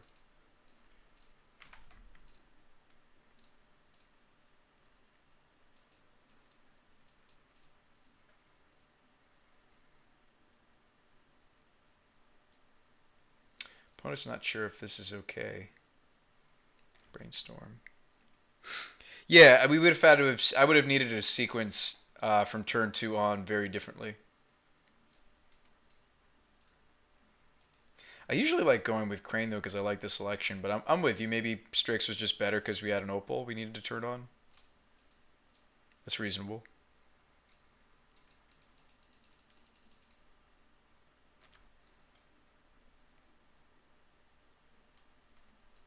Opponent unfortunately knows that their force is good, right? Because they know my hand is worm. They know at least about the Wormcoil. Your Enforcer is 4 mana at the moment. But if he just lets me cast this, we'll go get Grizzlebrand.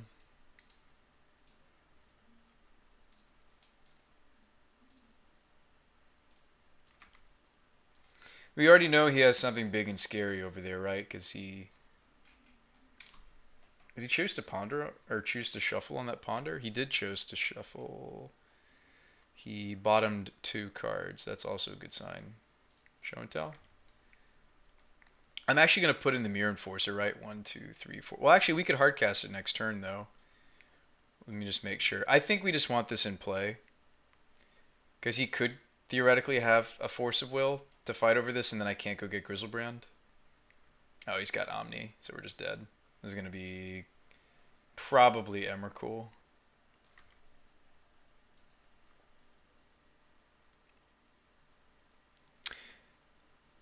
Oh, yes. Yes, Chalice is quite good, unfortunately for us. Yep, that's going to be game. We're not that bad in this matchup, I don't think, though, surprisingly. We have to change up quite a bit of how the deck looks. Knight actually can come in and hit Omni. Just kind of a weird interaction. This hits Sneak Attack. Another Force. Brutality can sometimes pull their hand apart, but it's on the weaker side. Tezzeret the Seeker is another copy of Spyglass and Birthing Pod. We don't want Swag Tusk. Shriekmaw actually can kill Emrakul. We play it Hostage Taker. Like some of the weirder things, like these all hit the scary things. Deceiver Exarch is funny in this matchup too. If they sneak attack us with like Emrakul, you can tap it down. So that can stay. Probably cut these. They're just filler. Unless we want to make sure our blue count's high enough. Worm Coil is just here to maybe tie our birthing up. I don't think it's worth it, though. I think we just want to be able to get the Mirror Enforcer. Let's not tie it all together. That will sometimes hurt because sometimes the pod chain gets broken up. But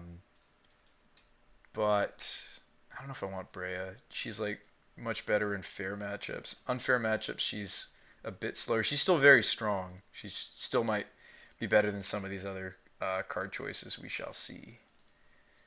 Sorry, you guys can't see the whole curve. We kind of curve pretty high in this deck, as you can see. Let me curve everything to where it's theoretically, these are zeros, twos, threes, fours. So we got room for one card. Funny enough, Toxic could kill like an Emrakul. It's just not the rule really, the way you want to do it. I could just play Tezzeret. Actually, would I play Seeker first in this matchup? Seeker, like I said, is another copy of Spyglass. Collective seems like the card. You like Brutality, grab a Force, grab Sneak Attack. Grab Show and Tell. Can't grab Sneak Attack. What's our blue count? That's the question. 6, 7, 8, 9, 10, 15, 16, 16 plus 6, 22. Should function. Yeah, 22 blue should function. All right, let's jam. Okay. Keep. We've got the Hostage Taker. This still loses to Omni, though. And yeah, I mean, without the Ancient Tomb mana, like, we do get these chalices out a little bit more slowly than we're used to doing in Robo-Pod, right? We're used to being a... I'm used to the deck being a kind of cheat this out kind of a deck. Do we respect Blood Moon? I guess I could get basic... I'll probably still need to get basic Swamp, though, even as blue as our hand is.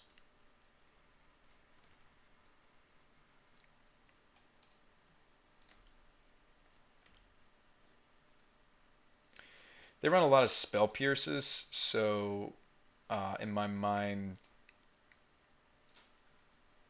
I'm not altogether sure that this fetch is going to resolve. Now we can just get the basic island, though, since we have Underground Sea.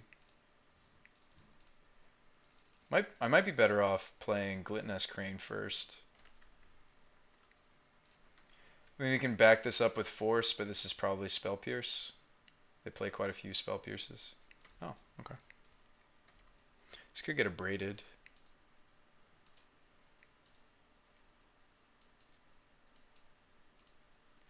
Yeah, if he show and tells, we hope that it's not Omni. We hope that we get to take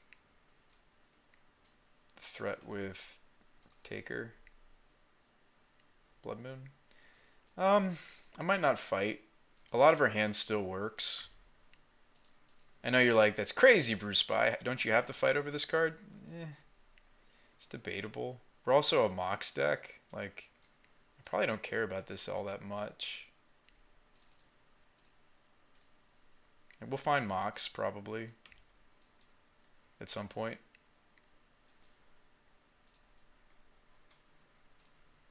And play the card we revealed. Cancel.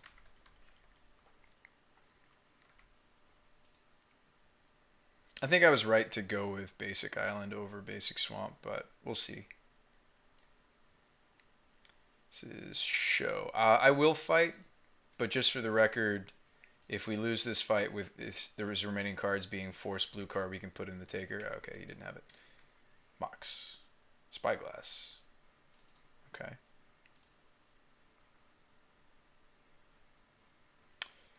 So we will name Sneak Attack. So he did have a Force. Alright, Sneak. Oh, we knew it couldn't have been Force because he needs a creature to put in. I will play another artifact. Source. It's going to be Glitness Crane Beatdown. That's the plan, Garfang. Hey, this kills just as fast as a Strix does, okay? For the record, chat. Kills just as fast. I might even want to play this because we have Worm Coil. No, it's out. But we have the other guy. 1, 2, 3, 4, 5, 6, 7. Yeah, we should play. Actually, these count for 2 though. I don't necessarily need to play this Delta. I mean, even if we drew it, we could still just play the Delta. It's countered.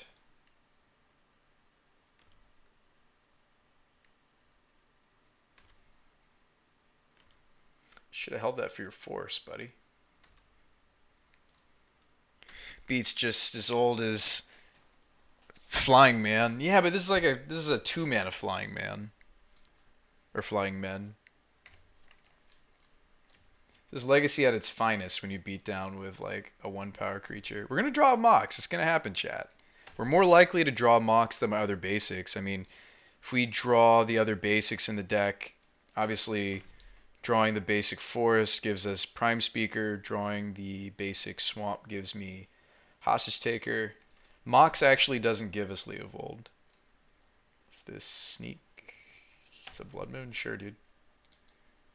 Like, our mana, our colors aren't that greedy with this build, with the heavy Mox. Oh, I can just cast this? Well, he's probably going to force. I imagine my opponent forces this Birthing Pod. Let's play around Spell Pierce at least. Well, we don't have to. Chalice. Chalice is on 1.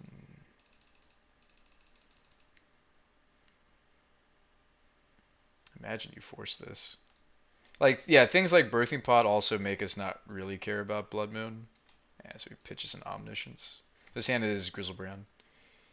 Alright. Battle of the Prison decks here, right?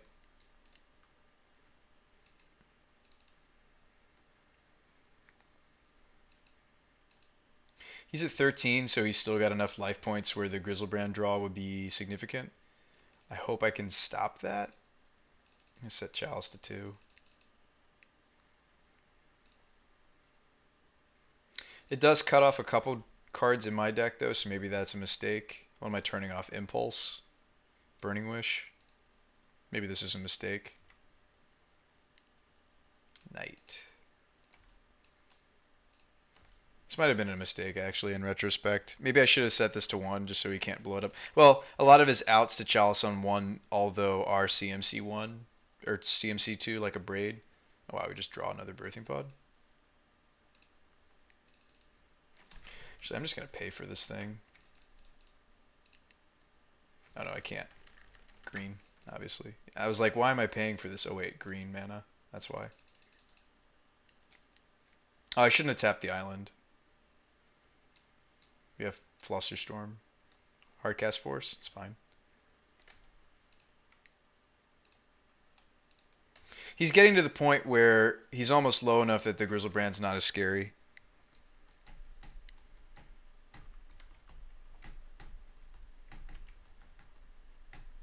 We're going to find a Mox. All right, now we have a Force. Now we're sitting pretty. Well, sort of. We pitch Leovold, right? It's the thing that's hardest to get out. Yeah, we're going to pitch Leovold to this Force.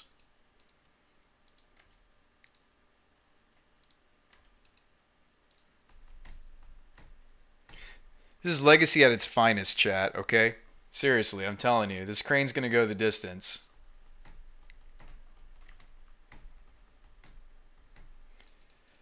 Birthing Pod. Will you let this resolve, opponent? Won't you just let me have my Birthing Pod? Won't you just let me have this Birthing Pod? I can't fight there because it's Force and Negation. Force and Negation is for defensive purposes, not offensive purposes, unless you're... I tapped the island again? Yeah, I didn't mean to do that. My bad. Opponent's at 7. The Griselbrand is much less scary now. There was a moment where the Griselbrand was scary. He has countered 3 Birthing Pods. Oh boy.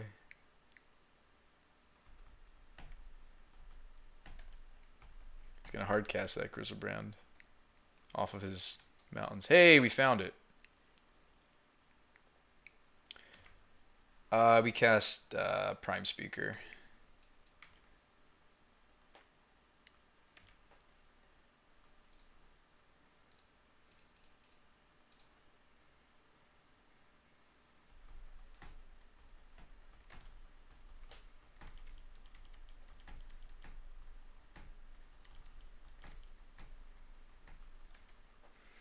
I've been on the Omni show side of times.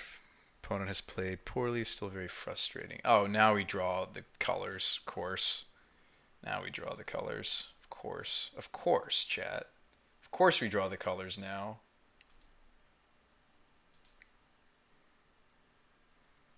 Of course we draw the colors now. Oh, you know what? I shouldn't have played Leovold, because you know what I could have done? I could have gotten, I could have craned into Deceiver. Oh no, I can't. We don't have the Deceiver Exarch anymore. We pitched it. Treasure Mage, go and get our big guy. Play big guy. He costs 1.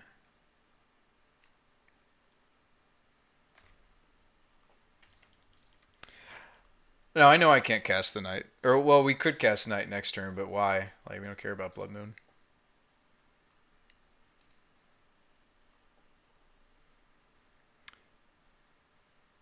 Knight of Autumn would have been lethal. Hey, what's up, Patrick? I'm glad you came to watch some Robo-Pod. We're not doing all that great. We got Junded. Dude, we played some really fun decks, Patrick. You would have really liked tonight, actually. So not only did we play, I mean, Jund is Jund, Legacy Jund. We played against Soldier Stompy round 1. Like, I'm talking, they had a bunch of the, what did we lose to? Opponent, like, game 1 had a draw of, that deck's right up your alley, man. The Soldier Stompy deck. Looked really good against us when I had like a draw of multiple forces and chalices. Right? Or no, we drew 1 force and I saw 2 chalice game 1. We got stomped. And then I think we run it back. I mean, there's merit to Tezzeret, but I think I like how we played. Yeah. Soldier Stompy is wonderful. It is. No, we don't keep this. Right? No forces. They kept 7. That's terrifying. Are we dead? Maybe. We've got a scry and we're on the draw. Hope we find second land. This hand doesn't even have force, by the way. But I don't want to go to 5. Leads on mountain. Pedal.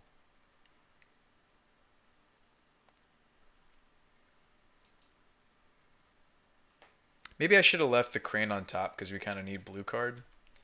Maybe that was an oversight, but I feel like we need other lands first. Maybe we'll draw a blue card anyway. Nice. Okay, so we can play the Misty. Good, good.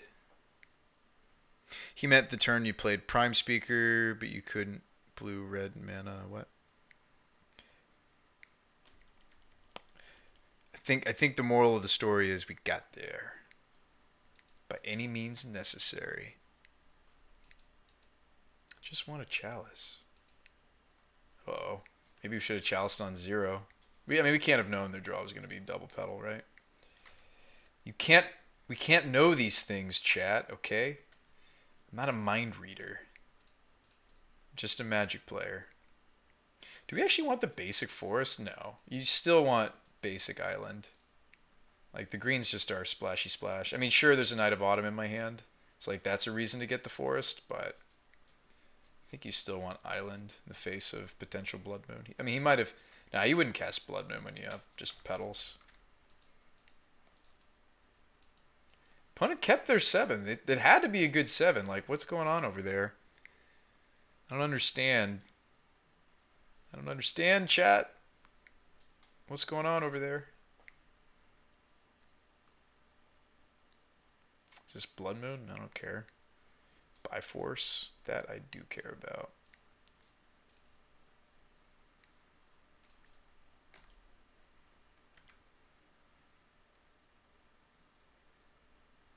So we still have the Knight. I'm going to play Birthing Pod for less damages off of Swampy.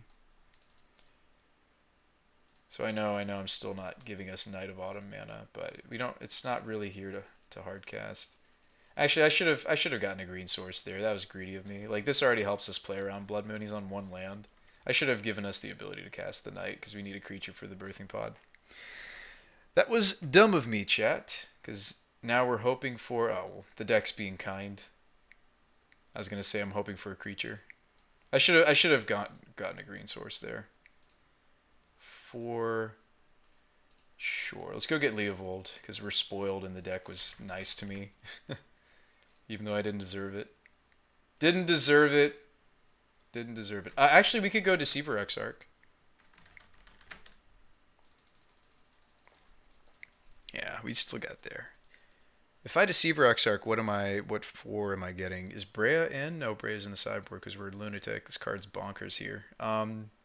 We could just go get Glen Alundra Archmage.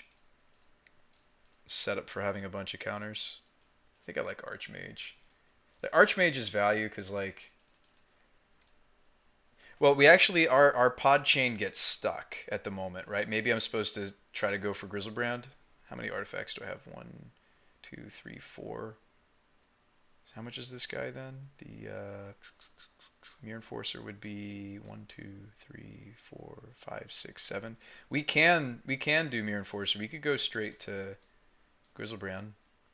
It'd take us a couple turns, but we could. Is that better than Glen? Oh, well, you know what? I tapped all the way. If I was going to do the Glen line, I would have paid life on this play if we were going to go get her. So let's go Treasure Mage.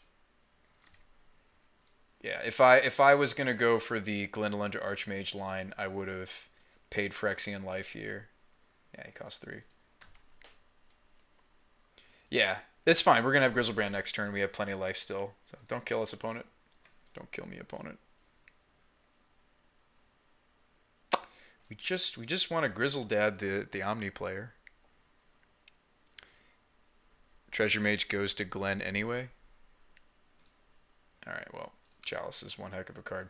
So we had kind of a rough start. We played against 2 decks, quite frankly, where we don't want to be on Force, we don't want to be on Chalice. Those are 2 of kind of the cruxes of this deck's main deck plan, like our game 1 plan. Against Jund, I actually should have gone for the Helm of Obedience. Sideboard maybe. I don't know. That's tough. Against some of like our really tough matchups where we have like a lot of dead cards, I'll consider the Leyline Helm plan. I'll consider the Tezzerets, but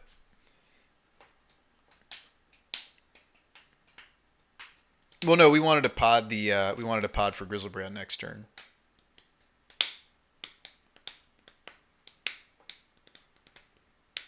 Which we had enough mana to do it if we paid Phyrexian life. And then Grizzlebrand, draw a fistful of cards, probably hit a Force of Will or a Force Negation. So we had the other one in at that point. Well, thanks for joining us for a little bit of Legacy tonight. I know that Legacy is not something that I get to do all that often, but it is a fun time. So thanks for coming tonight, guys, to the Brew Spy Show. There are a lot of other streams that you could be watching right now. There's a lot of great content on Twitch, just in general. There's a lot of great content also in the Magic the Gathering sector of Twitch.tv. So thanks for coming tonight. Appreciate you guys. Always greedy, Margroth. Always greedy. Always greedy. Never not greedy. Ooh. I'm sorry that I hit my microphone. Sorry, guys. Cover your ears. Save the children. Because we hitting the mic accidentally. It's like a little bit precariously close to my mouse hand. So that happens sometimes. Promise you it was not on purpose. Double Force, Leo hand. We're on the play though. Rest of the hand is slow. It's got Leo. It's not great in every matchup. It's got Thragtusk, also very specific to the matchup. I'm going to keep it though. I'm very pleased with how the deck has been leading on fetch and just not getting destroyed by Wasteland like we normally do.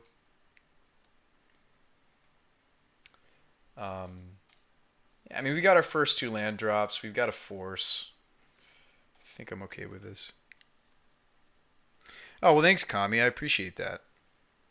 And what MTGBot said is true. I am part of Modern Day Heroes. It is a little streamer team that we came up with. It's myself, Evan, Everos, and Fluffy Wolf. You can find their Twitch channels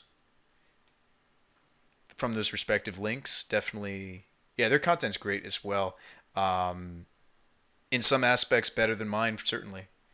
Fluffy's got a really clean, professional. He's I believe during the day he's a programmer of some sort, so I would expect nothing less for him to have a really nice stream setup. He likes to play various prison, red prison decks. Maybe I'm supposed to force the Mother of Runes. Because we know the Force of Negation is dead in the matchup.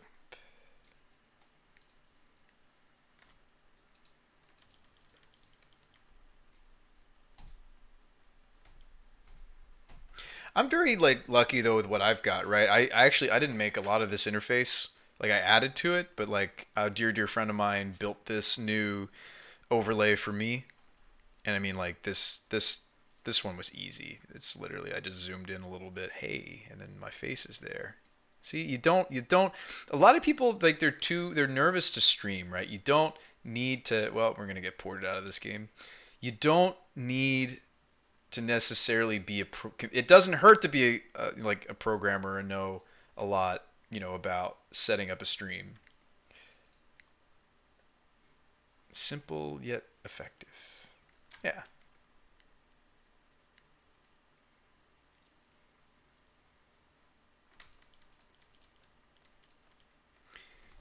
By the way, I didn't tell you guys we're still raising money for the charity, the Children's Miracle Hospital Network charity. I don't really want to show my opponent what we're up to. I think we're just going to get ported out of this game. Good old Legacy. Death and Taxes is a pretty simple sideboard for us. It's Toxic and Pontiff. The Force Negation and, quite frankly, the Forces are kind of weak. Just between Cavern and like Aether Vial, it's probably not worth it. Spyglass is good. Knight hits various Stoneforge Mystic tutor targets. Glenn is weak. We cut her completely. Hostage Taker can also do fun stuff in this matchup. You can like take the Birthing Pod if they're not ready for that. Shriekmaw can stay. Thopters might actually stay. I'll probably play a Brutality though. I like not needing to be concerned with hitting force count in this matchup. Chalice is kind of hit or miss. It is nice to turn off their swords to plowshares, I'll admit. But sometimes it just doesn't do what you want it to do. Maybe we'll slim on this a little bit and play some number of Planeswalker. Maybe like cut 2 Chalices and play the Tezzerets. You could argue that you're supposed to cut Leovold as well. But like he triggers off of Wasteland, he triggers off of Rishadenport, so yeah, spell or ability. Yeah, I appreciate that, Kami. I mean, I'll admit like things might be going downhill now that I'm streaming out of a laundry room, and I could put up the green screen. I talked about it with my roommate. I think it might be a little cluttered in here to put up the green screen. I thought about bringing back the green screen though. The laundry backdrop is kind of, keep Leovold. Yeah, I mean, worst case scenario, like if they have path, it's fine. So, oh, they're ready.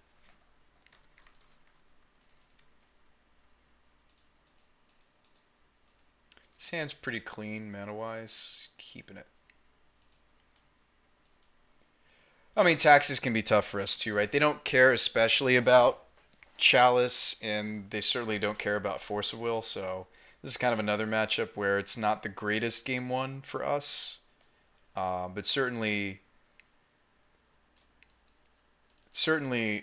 game 2 and 3 we have more of a chance, right? We get forces out of the deck. Some number of chalices come out.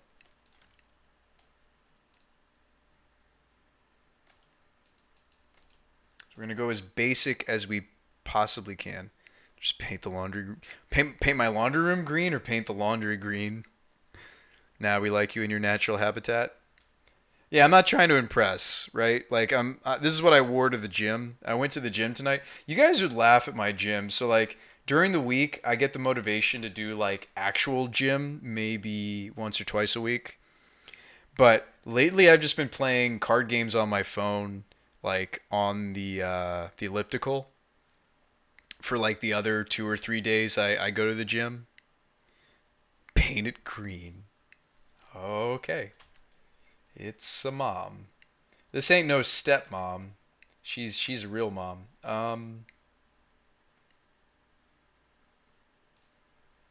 Spinethopter?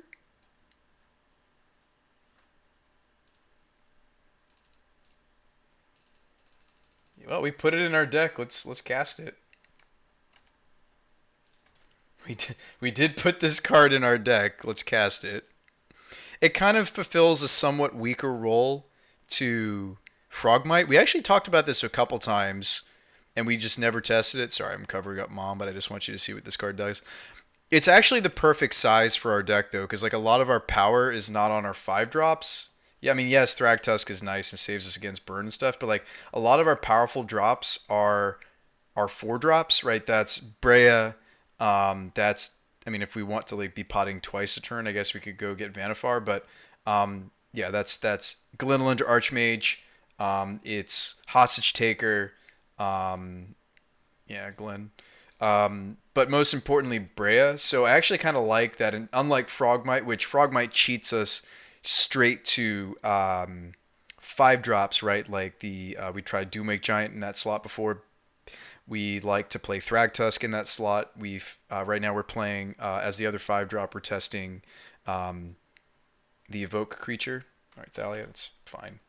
Like it slows down our birthing pod like slightly. We just want to turn this into Brea, honestly, for this matchup. That's all we need to do. It's all we need to do, chat. So I think we actually just take a bit of damage on this birthing pod because if we can convert the Thopter into Brea, we probably just win this matchup. I mean, sure they might. Oops. I can't quite pay for it, can I? I guess we are treasure maging, or are we craning, or are we Leovolding? I'm gonna Leovold. My bad, Chad. I forgot the Opal wasn't turned on just yet, so I actually can't quite. I mean, that's the advantage of playing Crane is maybe a hidden artifact or artifact land. We'll do that next turn because I don't have land drop this turn. Let's just play Leo. Yeah, it did not work. Frogmite wouldn't have come out there either. Well, yeah, so Frogmite. The problem with Frogmite was also when we were playing the Frogmite variant of this deck, we never seemed to have enough blue for forces. So now that I'm testing extra forces, we the extra blue count is dire. So I actually really like this 2 of Spinethopter. I think it looks cute on the surface. This deck should never ever see constructed play anywhere else in any other deck for any other reason. This is like all the different things that we needed. We needed artifacts, we needed blue creatures, we needed something that's CMC3. This is all of those things. Why use pod? In this matchup, it's great. Why use pod in the deck? I can't get it out yet, Thalia.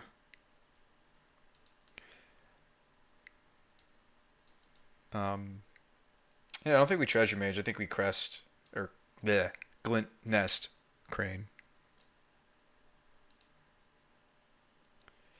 Yeah, this will be better next turn because we do run quite a few artifact lands in the list.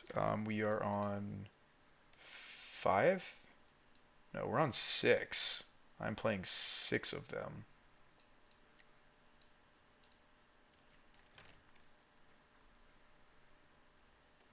Ooh. Opponent is the Chalice in the Void. Chalice the Void now. Gonna cut me off my birthing pod. Fair enough, opponent. Fair enough. Oh, we just draw Vault. Well, now it doesn't matter. 1, 2, 3.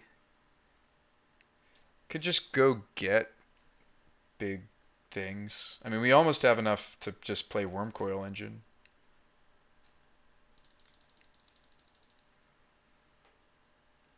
I think I'd probably still Glintness Crane, though. I'm going to Crane first. I'd rather Treasure Mage, like, closer to when we can actually, like, guarantee that we're casting the other thing. I probably get Strix instead of Seat, right? Yeah, we'll get Strix. Play Vault, blue.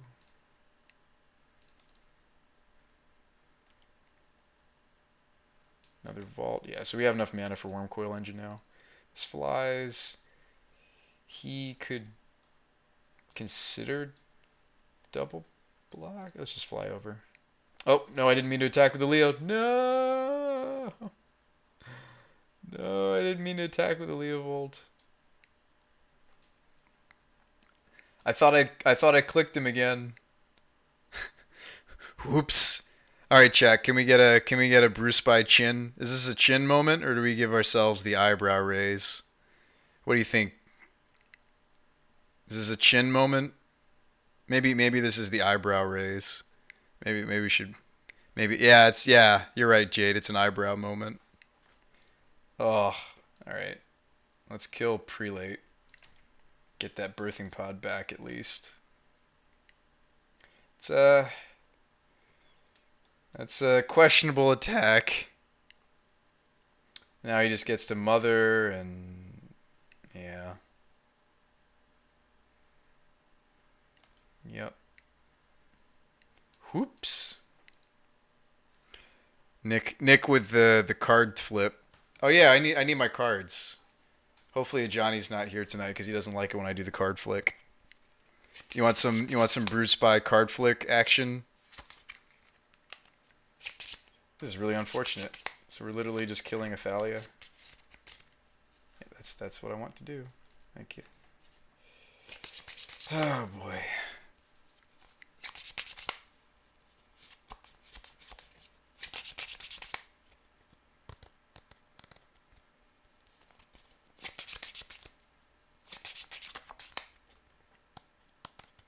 No! No, that would have been a Leovold trigger. No! No! No! No! Our hopes of worm coiling are diminishing. No. Why I do this to us, chat?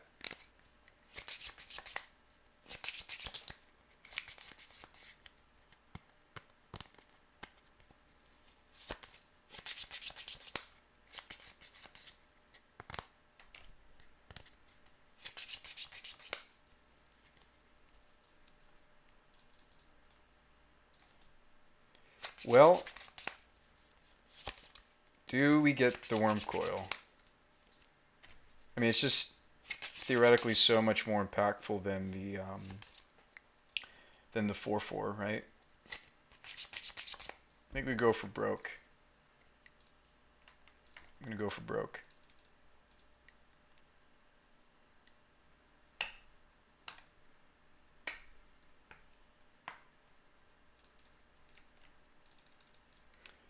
We just swinging all out. He cracks back. He has mother to trigger. Crane's a good blocker though. Yeah. Maybe Strix should stay back too. Admittedly. Swords my Crane. You wouldn't swords to plowshares if your opponent just tutored up a worm coil. I mean, at least the worm coil is gonna gain me 6. Well, we're not gonna cast it. Yeah. I'm gonna need to draw like triple Mox Opal. That's how we're gonna cast this worm coil.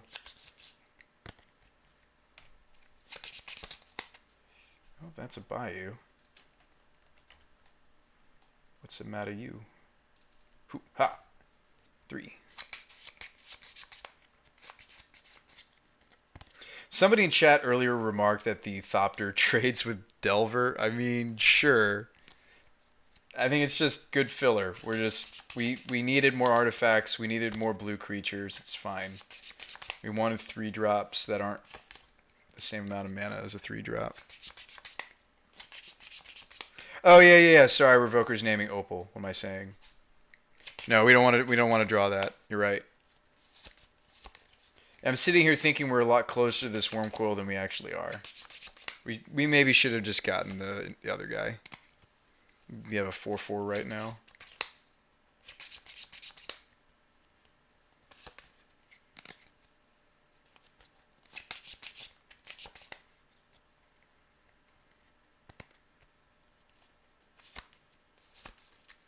That's like the weird corner case where stepmom is kind of nice to have because it can protect you from colorless.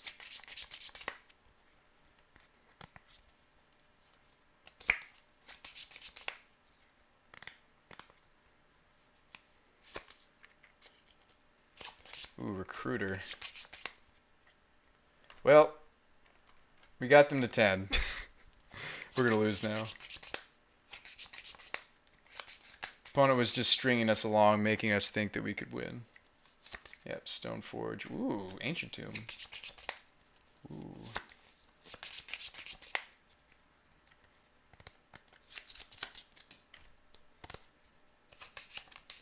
Oh, we would need this to be turned on. We would need multiple opals that could work to cast her.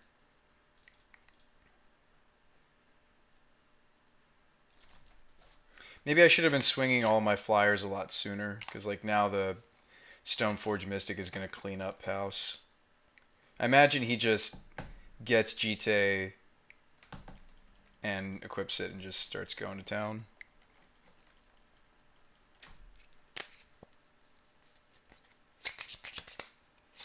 That's what I would do. We got some juicy targets over here. Thopter is a 2/1. Strix is a 1/1.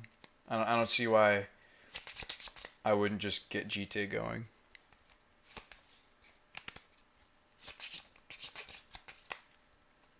Jite is such a degenerate. Degenerate's the wrong word. Jite is such a powerful Magic card. It really is. The fact that any combat, it's not even like the swords have to actually connect and hit a player, right? The fact that Jite generates advantage from any form of combat is just nuts. Right? Right? I mean, like, the fact that it's yeah, any sort of combat damage, you get charge counters. It's just bonkers. This card is wonderfully broken. What were they thinking? I'm sure somebody, when they were designing this card, was like, should we make it so that this card only gets counters when it hits a player? Nah, it'll be fine. It'll be kind of cool if it gets counters if they're like engaging in combat. You sure? Yeah, probably it'll be fine. Quite possibly the most versatile card in Magic. I know, right? It's life gain, it's removal, it's extra damage. It does all the things.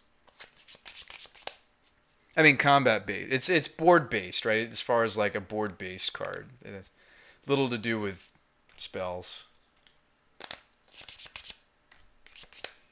That's a wrap. Unless I draw... I mean, I guess even drawing... I mean, like, no matter what I block here, he just gets to protect it with Moms. So that sucks. Umezawa's Swiss Army knife, exactly. No, I'm fine losing to Death and Taxes. We deserve it. We are playing a greedy 5-color deck.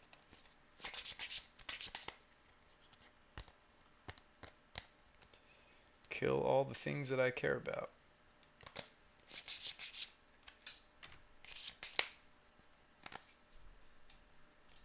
Well, this is a wormy.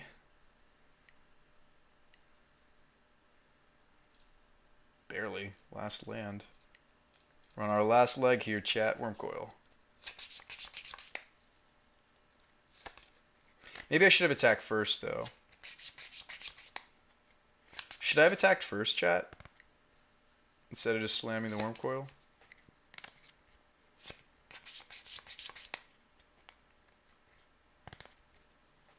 No, if we draw her, she usually just gets pitched to a force, to be honest, Kami.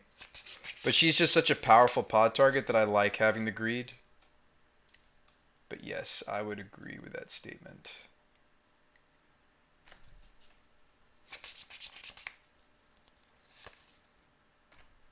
Down goes our beloved Spine Thopter. Down goes our Strix.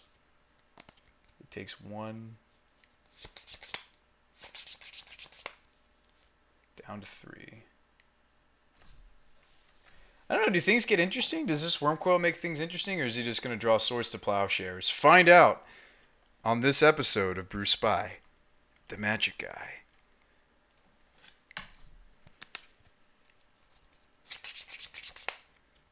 It's only fitting, right? Home of the Robo-Pod.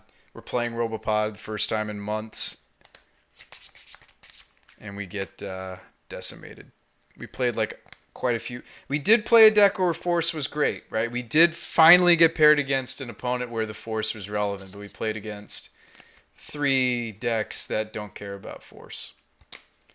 Just good magic. Is that what you were talking about, Patrick? Everybody's playing Blue Red Delver. I haven't seen it once. We played Soldier Stompy. We played Legacy Dredge. Or Jund. Yeah, Legacy Jund. Taxes. Which I would expect to see Taxes. But the Soldier Stompy and the Jund was... Maybe Jund's not strange. People love their Jund. Sneak and Show I would expect. Omni Show. We did beat that, though.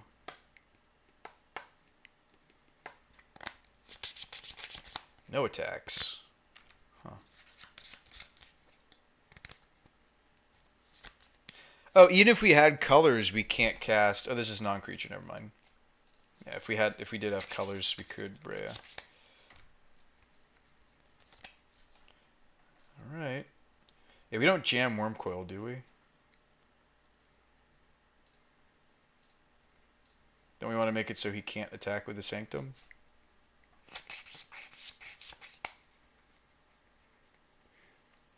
Yeah, you were looking at Prelate, but Prelate is non-creature. If I attack with Wormcoil, he's just going to jam the Prelate, and then the Jite ruins things for us again. The only saving grace we have here is the fact that this is colorless, and he can't break through with Mom.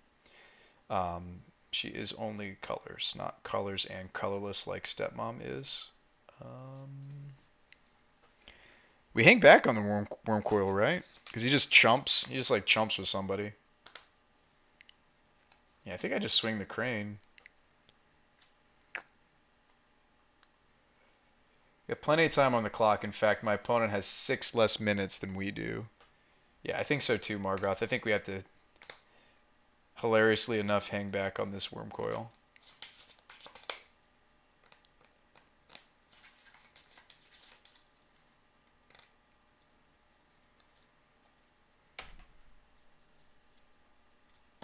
No.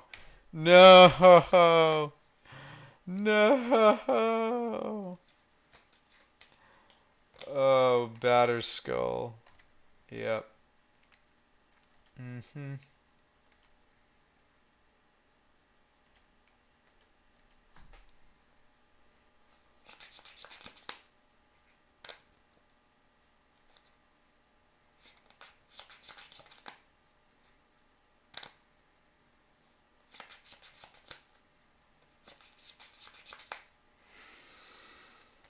What time is it?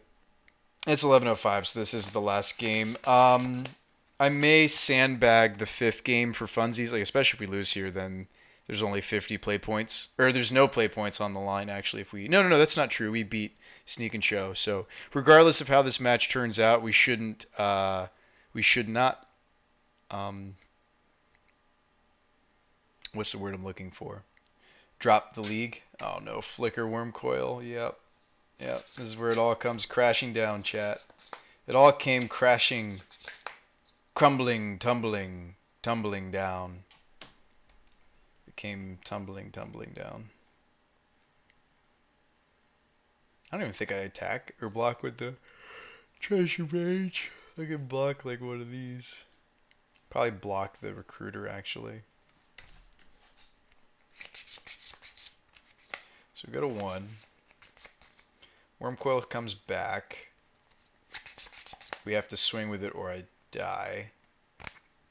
He trades the Flicker Wisp and the Germ token for it.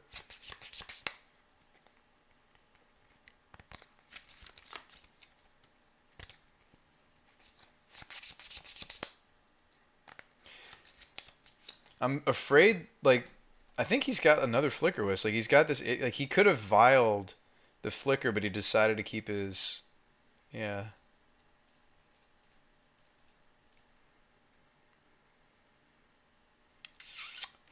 Alright, hold up. So we have a Vigilant Wormcoil. Does that change anything? I'm assuming he's just got another Flicker Wisp, to be perfectly honest.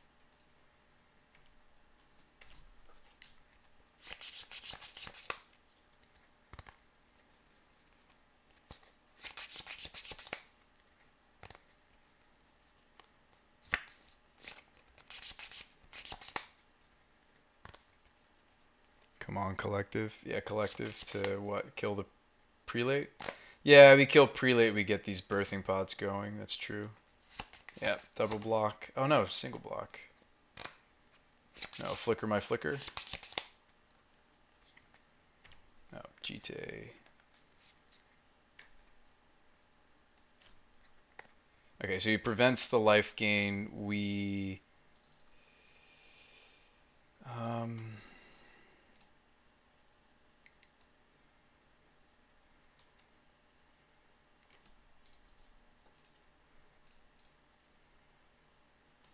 untap my Worm Coil.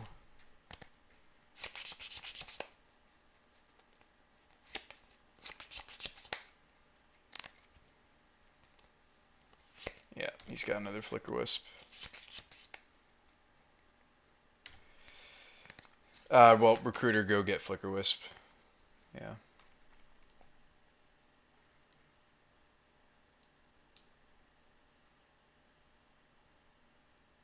Oh, Palace Jailer.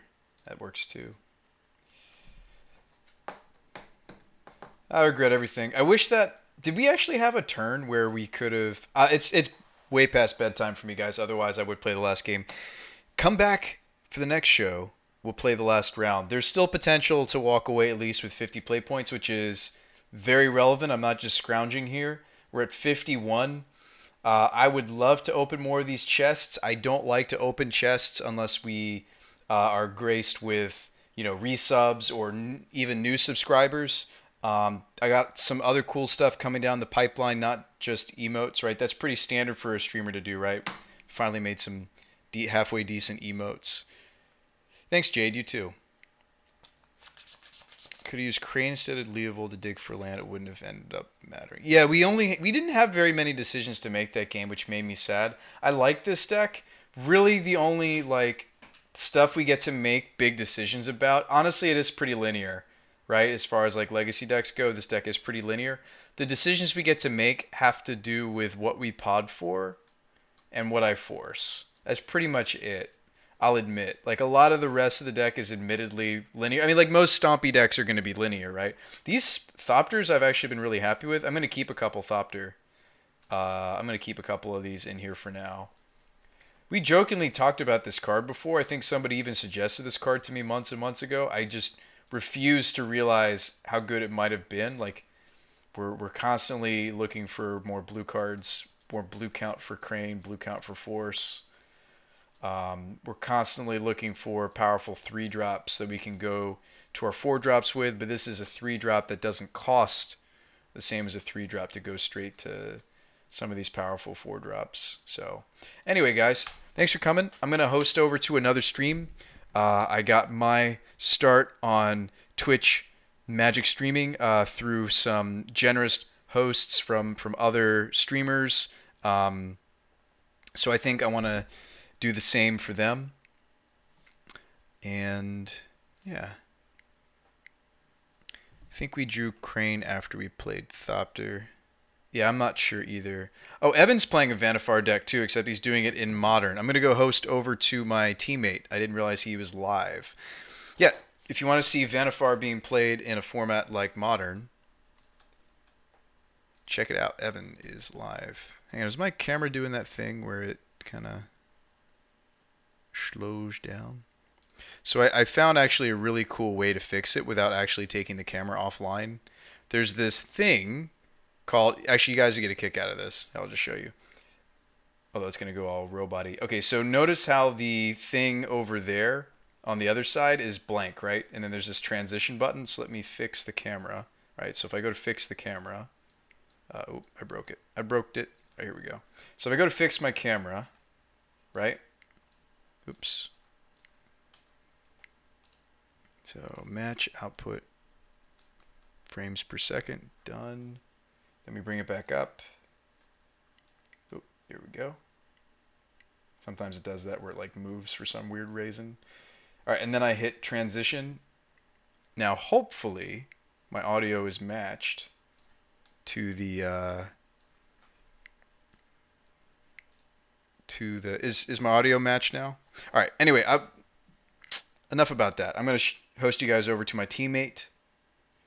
Thanks for the support tonight, guys. I know we don't have nearly as big of a legacy stream here as like our modern or even like pauper or whatever content. But thank you guys for the support tonight. It's always very fun for me to play even just the littlest bit of legacy. So thank you guys for the support, and I'll see you guys on the next Brew Spy the Magic Guy. You guys have a good night. You have a good night. I'll see you. Yeah, it was a fun time. I enjoyed playing even just a little bit of legacy with you guys. So, indeed. But yeah, say hi to Evan for me. If you're a Brew Spy sub, I'm sure he'd be interested to see some of the new emotes. I'm sure he'd get a kick out of it, I hope. So he may have already seen that we have new emotes, but maybe I could show him how to make face emotes as well. It wasn't very difficult. They are wonderful for memeing, useful for wherever you might go on Twitch. So that was kind of the intention. And apparently I look like a Kappa because I'm very pale. But anyway, I'll see you guys on the next Brew Spy. Yeah, say hi for me.